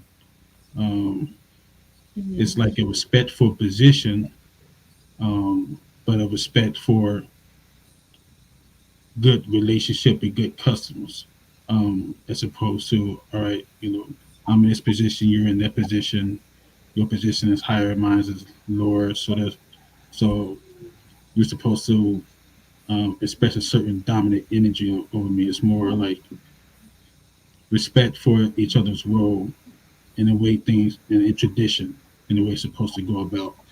Um, that's what points out mostly. Hmm. Hmm. Yeah. I think I want to speak on what you said about hierarchy too, because I used to have an aversion to hierarchy, the whole idea of it, because I did also associate it with like domination or like having some like, I don't know, that Eurocentric perspective on what hierarchy is. And what helped me to process that was nature, because I think that that's one of the key ways we could use the wisdom of our ancestors. It was a nature-based tradition, and all the symbols, the principles, right? When you see the depictions of the priests, they're wearing animal masks, which is something you still see common to this day. Even the second section that we're going to cover on the 22nd, the Dogon is one of those cultures to this day well known for carrying the legacy of Kemet, doing the rituals with the masks of the animals. And that was depicting that there was like an embodiment of certain behaviors and characteristics of those creatures and animals. And in nature, there is a hierarchy, right? But it's more of a circular hierarchy. And one thing that helped me as well, because I think we can be kind of reactionary when it comes to looking at European culture. But when we think about it from a family perspective, right? Family has a hierarchy, right? The children shouldn't be running around running things in the home, right? They have their proper place. And I think that's kind of what we're experiencing on the planet right now, right? Because when you think about it, Africa is the mother and father of humanity. And we basically have these unruly children running around starting fires and destroying everything. And I think it's important we don't just disown our children, right? We have to embrace what they have to offer. So I think European culture has a lot to offer, and the wisdom of the cold nature does have a lot to offer. And when it comes to hierarchy, the wolf pack to me is one of the beautiful natural systems that we can look at. And it has a hierarchical system where there's like ranks amongst the wolves, but the front of the wolf pack are the elders and like any injured or weak wolves. So the wolf pack only can move as quickly as those wolves that are in front. And the leader, actually, the alpha wolf, leads from behind. So it shows how like, it's a full circle hierarchy. So I just wanted to put that out there because I think that that's like an important critical mind shift that we can adopt, that allows us to embody the thought process of our ancestors. And yeah, it seems like that respect for like who's before you, right? Because it's also the recognition like they've experienced more. They they have their position for a reason, right? You honor, to your point, their position. So I just wanted to add that. I don't know if you wanted to answer any further, Taja, I'm about like just what. reading this. I'm rereading the last paragraph. Considering the petition from another perspective, an inference concerning the division of responsibility for government is warranted. Notice that even though the pharaoh is positioned for permission to perform a parental duty, the initiative was taken by the prime minister, who presented a protocol for the approval of the head of state. The protocol seems to support the idea that normally the chief civilian officer was responsible for the ordinary operation of the governing process, and the role of the pharaoh was informal and ceremonial. Decision making by the highest government official was heavily influenced by an executive council. There seems to be like a fluidity here, and it's overtly to like people knowing their position and their role, and like the emphasis on like what is at the end of the day like knowing your space, but there is a fluidity. And I think just understanding, like, I don't know, keywords kind of speak out to me on like, no one is born wise, support, initiative taken on by different roles. I do see that there were people who were informing leadership. So it wasn't, even though the pharaoh still had like a, there was final say, and there were people who were still, understanding of where they were. Like there seems to be like a good understanding of like having a flow. So Mhm. yeah, that's Like what I'm really. Mhm. you can tell people were not like in their bag. Like I feel like sometimes I go Yeah. to, and I'm like, they should have never gave you a title because you're acting up for no reason.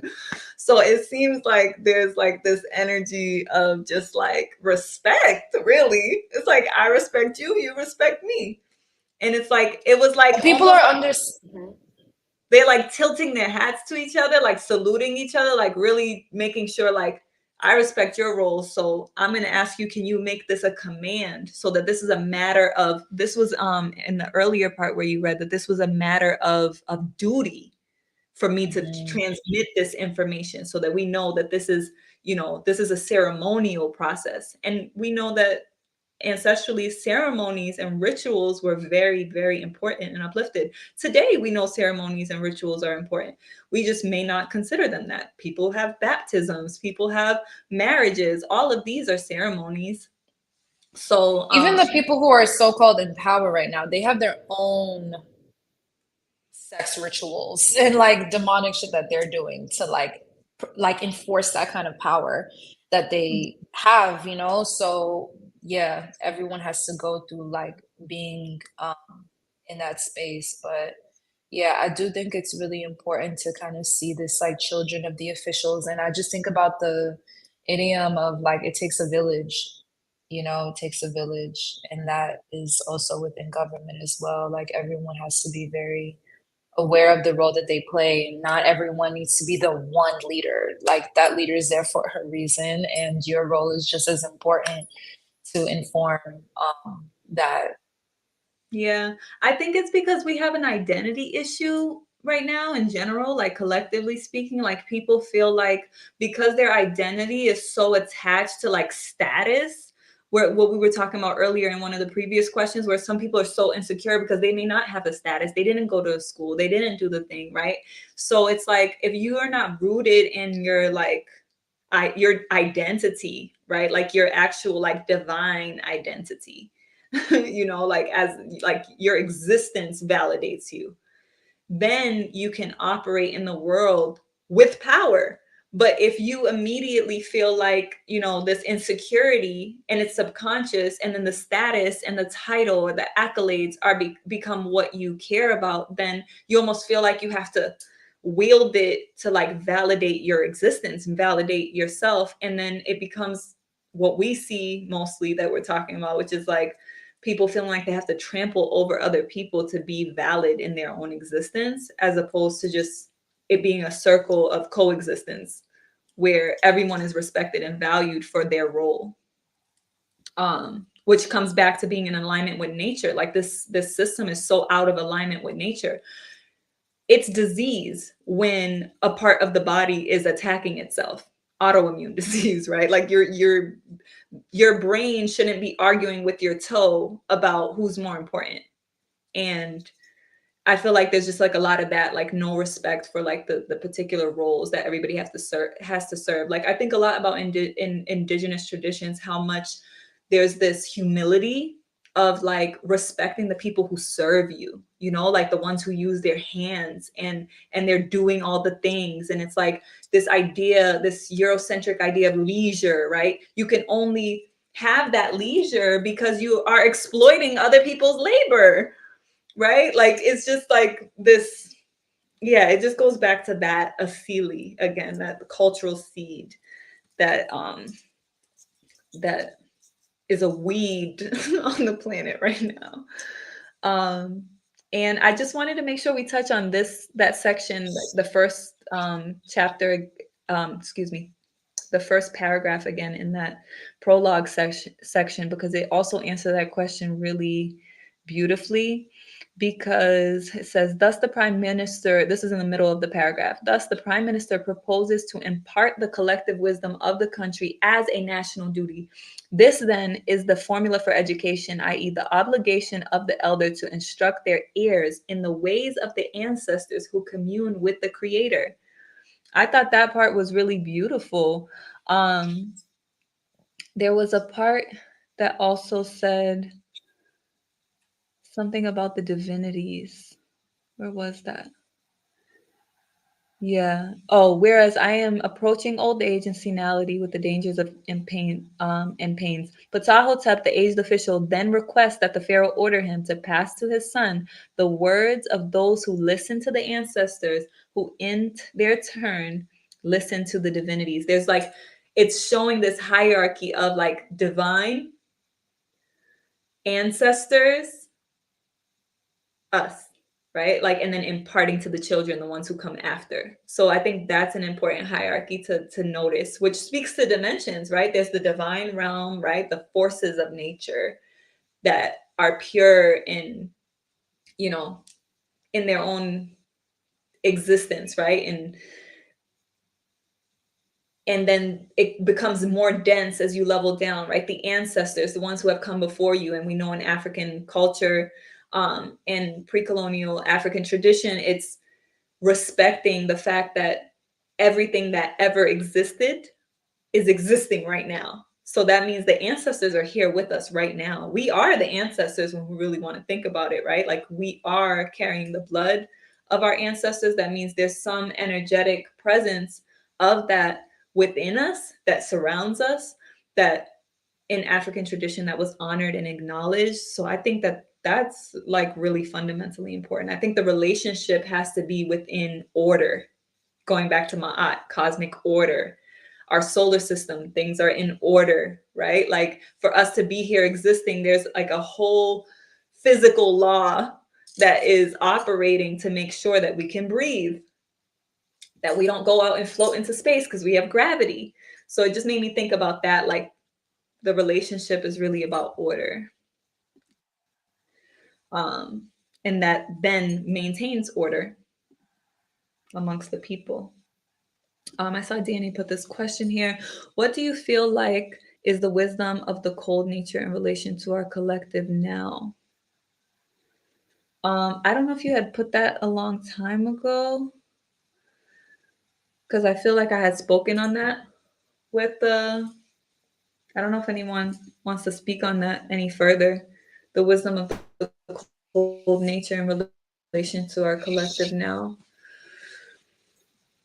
I think self-preservation is one of the most important elements that we have to learn from the European period. I don't think we're meant to have a pendulum swing and go into survival mode and individualism and cannibalism and pedophilia. Like, no. I think we just need to move closer into equilibrium where we learn from the lesson of our ancestors that got us here, and we learn that we have to preserve ourselves and not self-sacrifice or just be so open and let everybody in, give them all your secrets and all your sacred knowledge and wisdom so that they can come and use it against you. No. Yeah, I have I feel like a kind of a updated take on it because I feel like there's a wave of people who are like just now getting it because of all the things going on in society, politics, economics, like all the things that are like more in your face. They're not just niche conversations anymore, like happening in silos or conspiracies. Like it's real and it's like really happening. Like it's in your face. So I think a lot more people are starting to understand like, oh shit, what am I going to do? Where am I going to go? And I do feel like there is like an ushering happening going on of like this, I don't want to call it like a second wave or third wave, whatever wave it is has been happening. But I do feel like there are some who are seeking like either guidance or salvation from those of us who have been on our shit for some time. So yeah, I do wonder about that within the preservation aspect because I do feel like there's a way to like simply by you existing and the way that you exist, people will like learn and like take notes. And so it's like, what do you like drop little seedlets, little nuggets, little like ways to kind of support the development when they're coming to you or asking for like, oh wow, like, just being in need of like knowing how to navigate in these systems, or how having a more autonomous perspective. So yeah, I do think about like how to still gauge like, you know some like where some like indoctrinations may still be had, or some like insecurities or like whatever that haven't been processed and worked through. So having to like, okay, assess that, but knowing that people are coming in for help or for support, and like what ways to offer that while still having um, a broad view on like, okay, this could be like this could be like, temporary, or this could be a path on their journey, or this could illuminate something very different for them. So yeah, I think in that way, there could be some kind of like discernment of like what to impart. But knowing Mhm. like, it's present. Yeah. Yeah.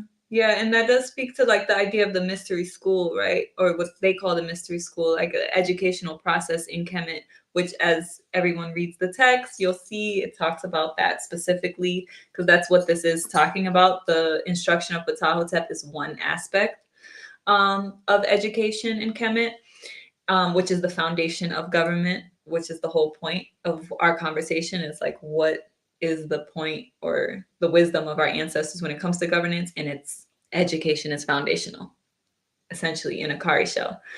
But I also think about to the way that Danny even formed the question, like the wisdom of the cold right now is the wisdom of nature right now in the so-called West, or what ancestrally we would call Amenta. That's where the sun sets, right? And coming back to set is the principle of gravity, of evil, of um, the ego, right? These elements that are necessary to have oppositional so that we can have balance to begin with. Everything in this realm is based on polarity. So you have to have that opposing force. So it does have to be, like you said, a discernment piece where it's like you recognize the necessity, but it's like you respect your opponent, right? Like, you're at war, like you want to have a worthy opponent and recognize the necessity of that to create strength. Just like you need the gravity to be able to build the muscle, right? If you didn't have the weight of the gravity, you wouldn't be able to build the muscle. So I think that is expressed in the West as the seasons shifting.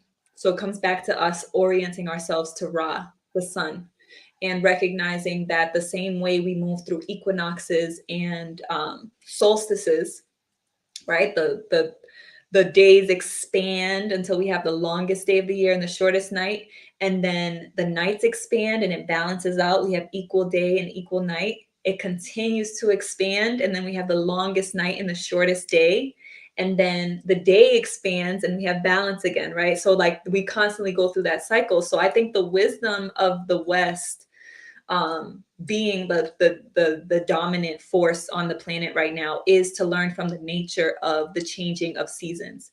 We're in a transitionary state. So we're not just going to go into warmth. So the wisdom we have to learn is, how do we transition from season to season? What's the spring like? What's the autumn like?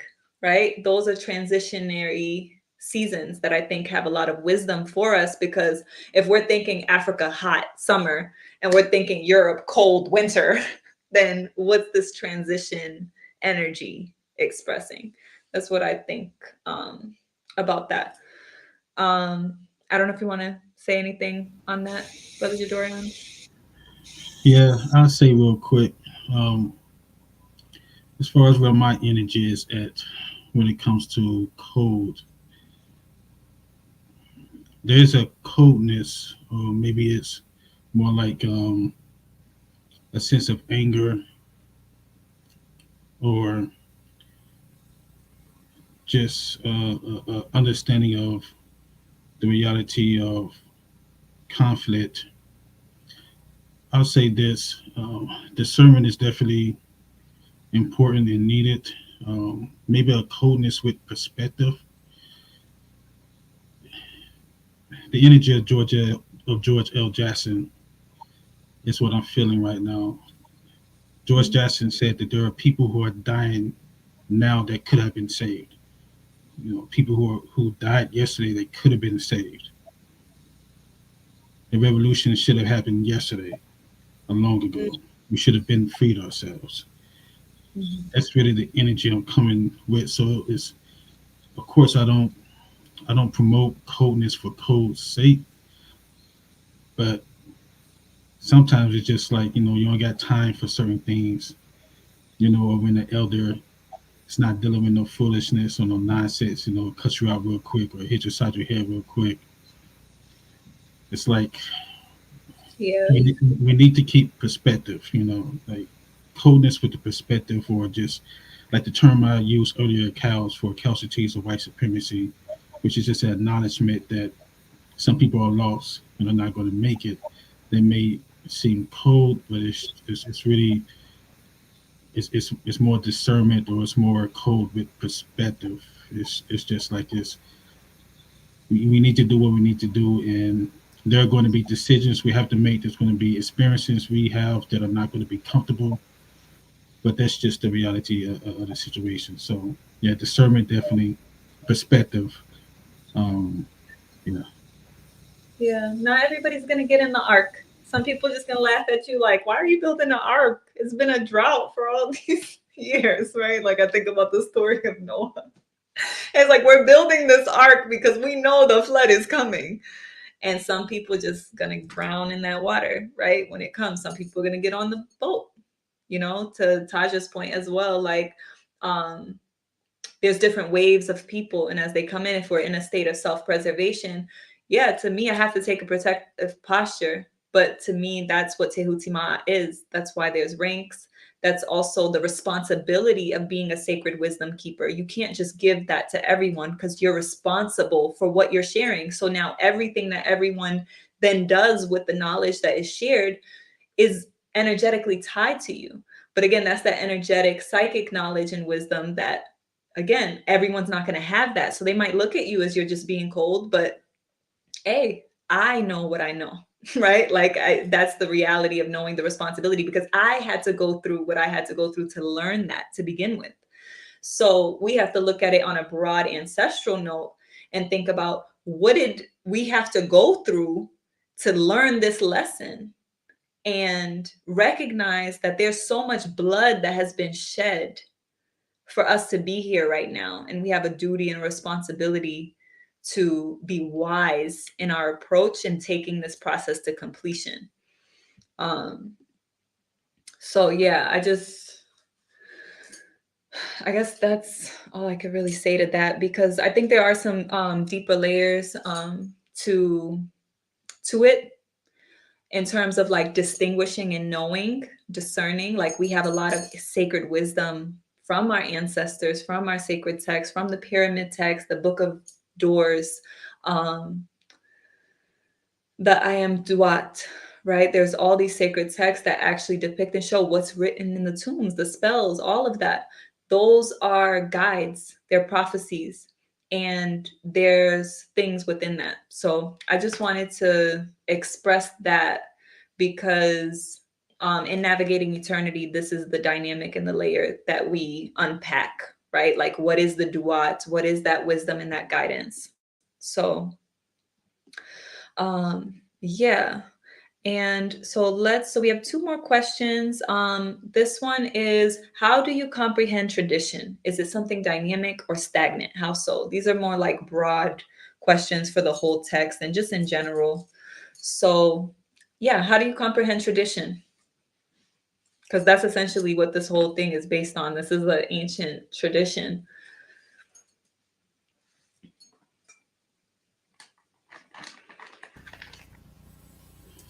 yeah. I'll say real quick that firstly, I think tradition is just a part of what it means to be a human being.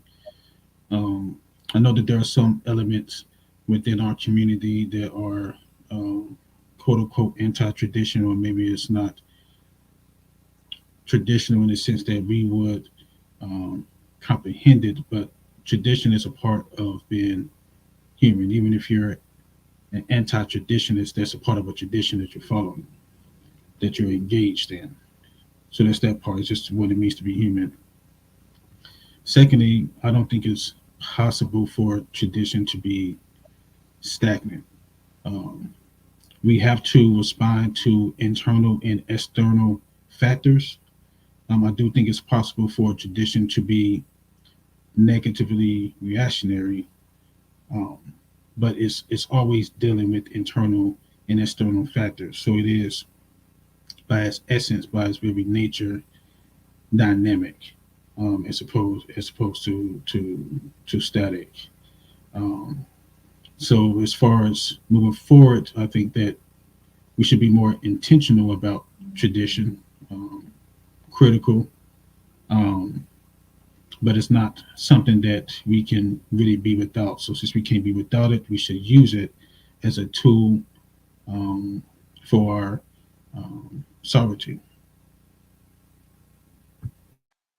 Yeah, I want to respond directly to that because I've been thinking about this a lot, and I've had a lot within, on a personal note, dealing with duty and obligation and honor, and what that looks like to be like a trailblazer or setting a new tone, like a new path, because you know that there are things that you've been imparted with to set another layer, like break some traditions, you know?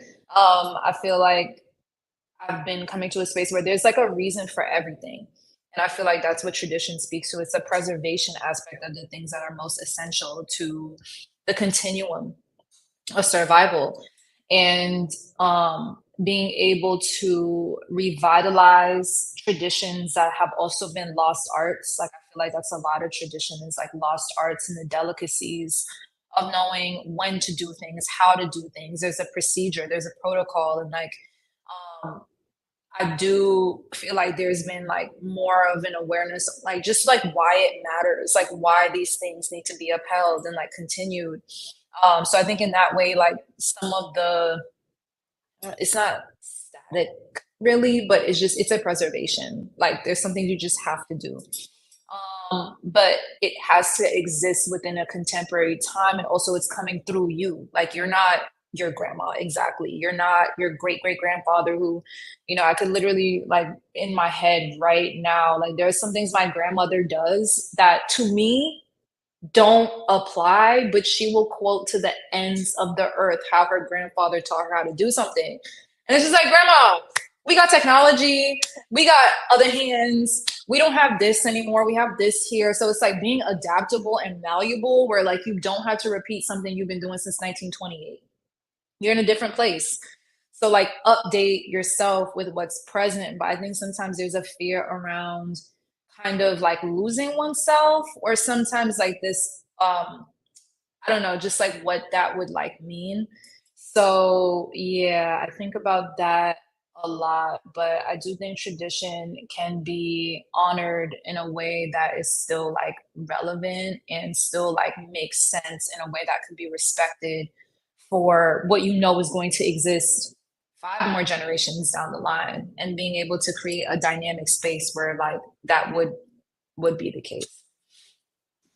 Yeah, I agree. I definitely agree with both of you. I think it's absolutely dynamic. There has to be that adaptability to your point, Taja, because things are always changing. The only constant is change.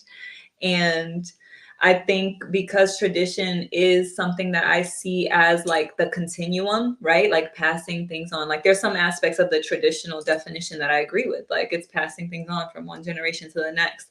And it's something that I feel like we think about it in a conscious way. But when people feel like they're like anti-tradition, or they don't, I forget what term you used, Brother Jadorian, but I feel like there's, yeah, when people have that attitude, to me, I don't say it in a disrespectful way, but I feel like it's ignorant, because it's acting as if subconsciously you're not still operating within some tradition of some idea that's been passed down to you, and probably a foreign idea at that. So I think it's best that we're conscious when it comes to tradition, so that we know and we're intentional about what we inherit and what we pass on to the next generation. And then I think there's a cosmic aspect that I really feel is important to speak to, because we're talking about Kemet and the African worldview. And when it comes to government, like that's based on the entire culture, and the culture is based on the cosmology of the people, who they know themselves to be, where they see the significance and the definition of their existence, how they see themselves in existence.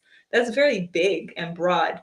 And those are the ideas that I feel like we usually don't want to grapple with for the most part, because like attachments to like religions and those are spells that are cast on us. We do have to free our spirit, because when we think about this ancestral wisdom, it's based on a free, liberated spirit, right? Like a cosmic identity. We didn't even just root ourselves in nature, in Africa, in the land, or the planet itself. We rooted ourselves in our position in our solar system, in our position in this galaxy, and in the cosmos at large, right?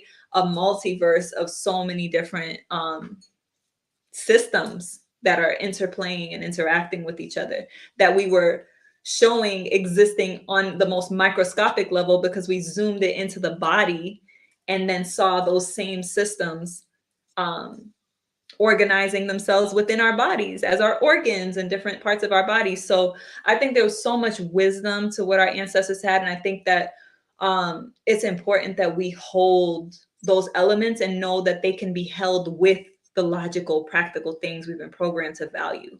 Because just because you know astronomy and astrology and the impact that the movements of everything happening in our solar system affect our planet, and thus us on this solar powered planet, doesn't mean that it dismisses out any of the other like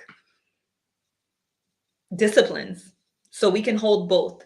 And I say that because I think tradition, if we see it from generation to generation, when I think about like the outer spheres of energies that we call planets that impact the collective field of all humanity, generation to generation, like some of those planets that have slower movements and revolutions around Ra, around the sun, they are affecting and imprinting on whole generations of people. So in Kemet, like when the temple of Ipi-Aset was built, Karnak temple in Luxor, modern day Egypt, there was a row of all these statues of Amun, because Amun, or Ares, right, which were presented in the Greek interpretation, Ares, the god of war, right, coming back to that wisdom of the cold, wisdom of war, it's still rooted in our ancestral tradition.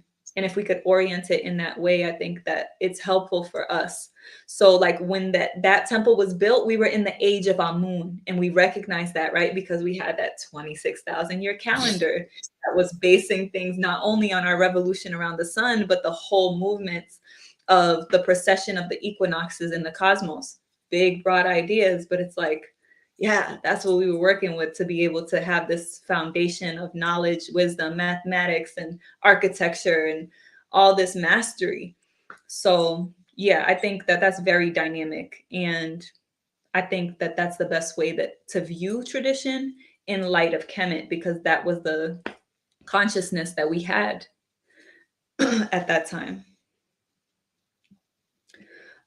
So then I'll go to our final question, which is, what constitutes good speech beyond articulation?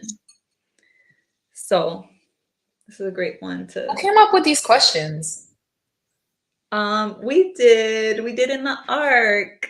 So shout out to everybody in the ARC who's not here, but I do want to shout out Brother Bakir, Brother Pharaoh, Sister Alexis, and Brother Rob, people who have been like behind the scenes with us, like as we've been studying and pulling through this text.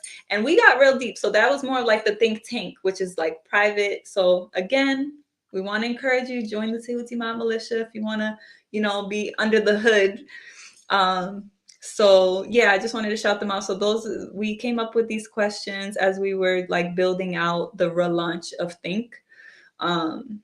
So yeah, we were doing that in our cooperative session. So you have access to that if you're in the Galaxy rank, for people who are interested. But that is an application process, and you do have to graduate from Navigating Eternity in order to contribute.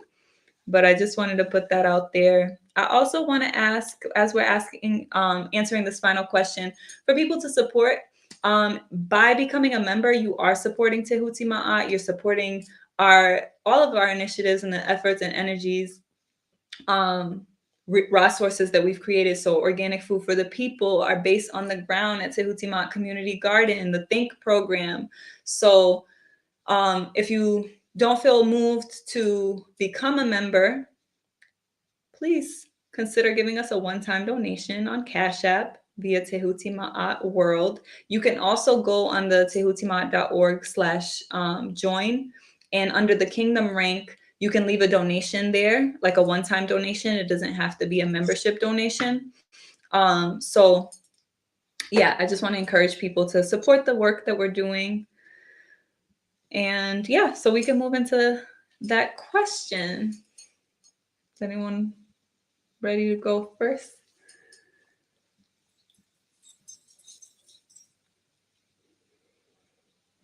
Well, I can go.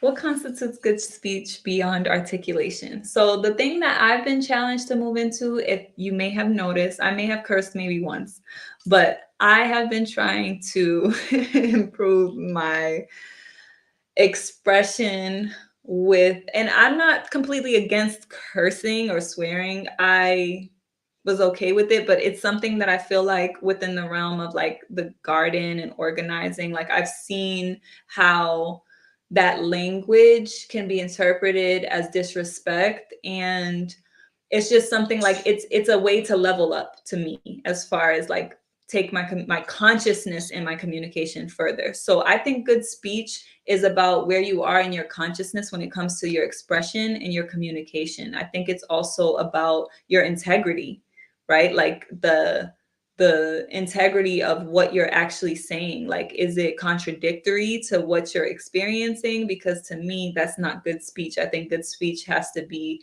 in integrity and in alignment with what it is that you're embodying. Otherwise, I think silence is an expression of good speech in the case of things that you're not embodying. So that's my short opinion on that. What do you guys think? That was my stove. It's all good. In reference to silence, I think being concise is very important. I feel like I've been working on that a lot as of late, and not overly doing it, like letting the message land, letting it marinate, letting it just sit a bit, because I feel like a lot of the time communication is more covert than overt. So and if you're not in a room, it's like hard to feel that, right? But I feel like you can also sense things over like Zoom and calls and stuff like that. So being able to like ponder and to think, and to like speak honestly, like really speak from the heart, like this is where I'm at, this is what I'm going through, this is how I feel. I feel like that creates a lot more authenticity for like what actually comes in.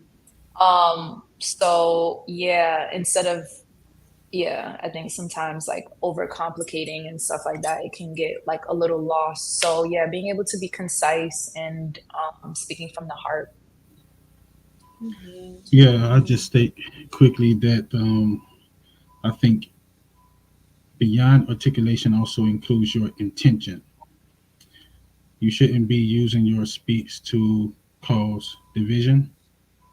Now, you shouldn't be using your speech to cause harm. It should be used to unify, to develop, to uplift.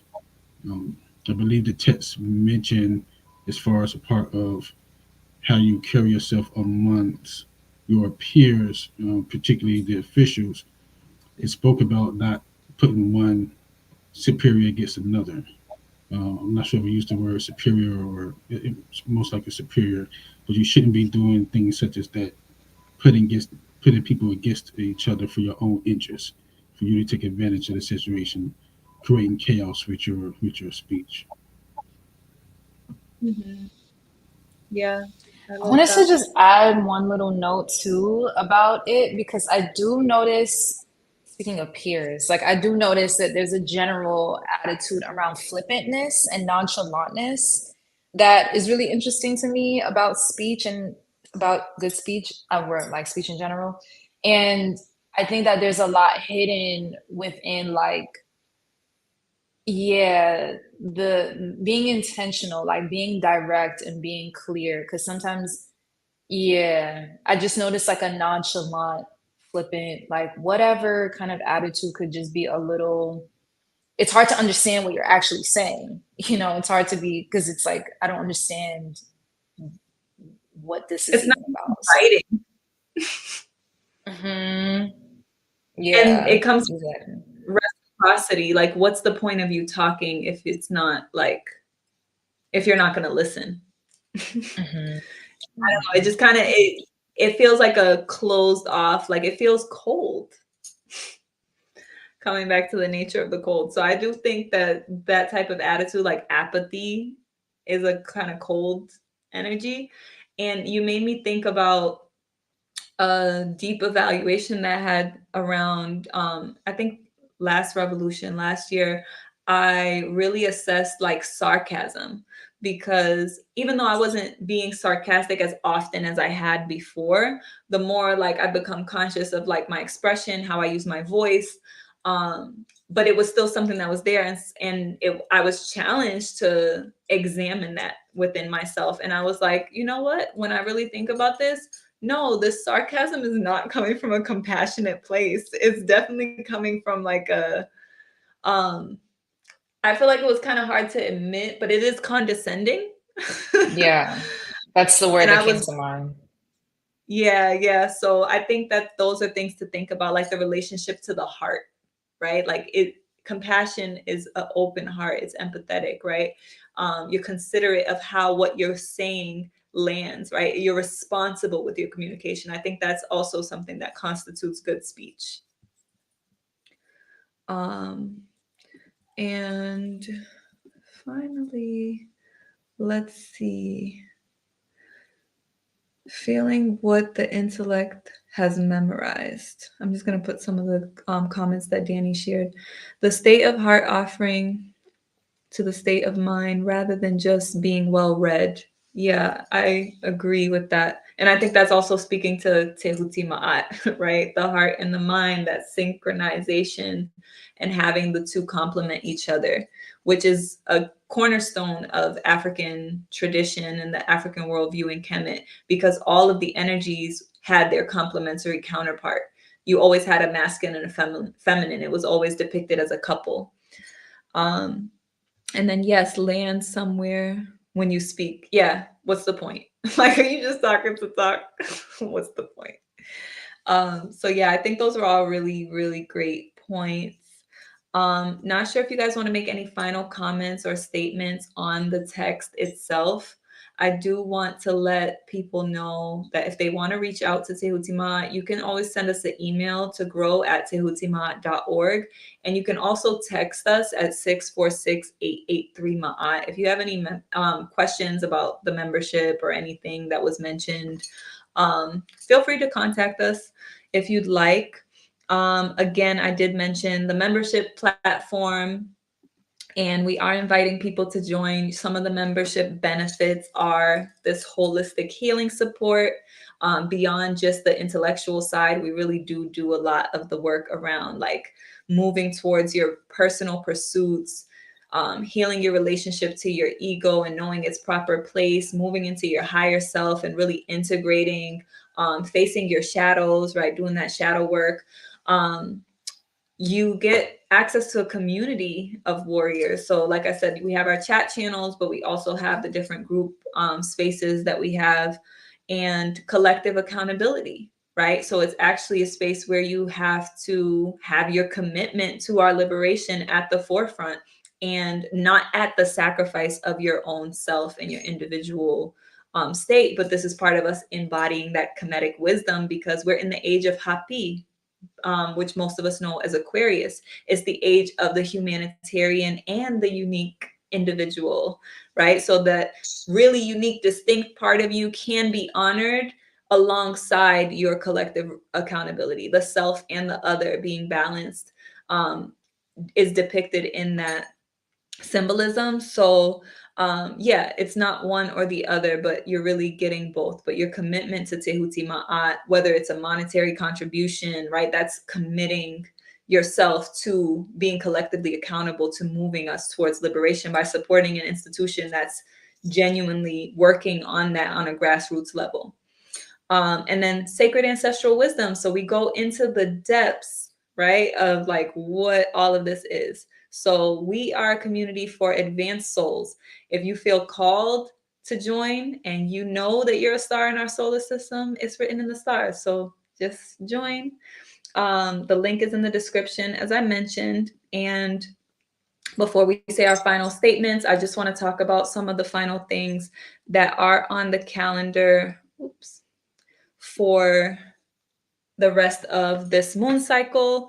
So we are going to have our cooperative session, our muscle meeting. That's for people at the galaxy rank. But we also have our JED season starting off fresh for the people in Navigating Eternity right now who are in the galaxy rank. So those are our accountability sessions.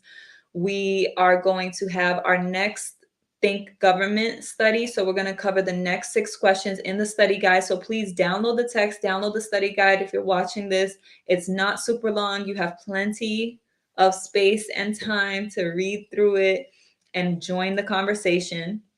If you become a member, you can actually get on here with us and be part of the active dialogue. Otherwise, you can view through the YouTube. And we have another cooperative session, the skin session, but we have our community connect on the 26th, which is at 8 a.m. Eastern. And then we have our warrior workout, which is at 8 a.m. Eastern on the 27th. So these are both virtual gatherings. If you want to watch the Community Connect, it's members only for participation, but we are going to stream the discussion on reparations, really asking what does it mean to be repaired? And we also have our general garden meeting. If you are in New York or in the tri-state area, as they say, and you want to support Tehuti Ma'at Community Garden, we have our general garden meetings every last Saturday at 12 o'clock Eastern. And we're also having our herbal verbal therapy raw workshop on the 27th. And that's going to be from 2 to 4 o'clock. That is a healing gathering. It's part of our educational platform for our educational component of organic food for the people. And the whole point of that is to teach people about the benefits of the different herbs that are growing in the garden. So it's a tea tasting and it's an open mic. So it's herbal verbal therapy. So you can get on the mic. You want to get there early before 2 o'clock. So make sure you get a slot. So that's if you are able to travel to Brooklyn for that event that the Garden family in Brooklyn is going to have. So that is all for today.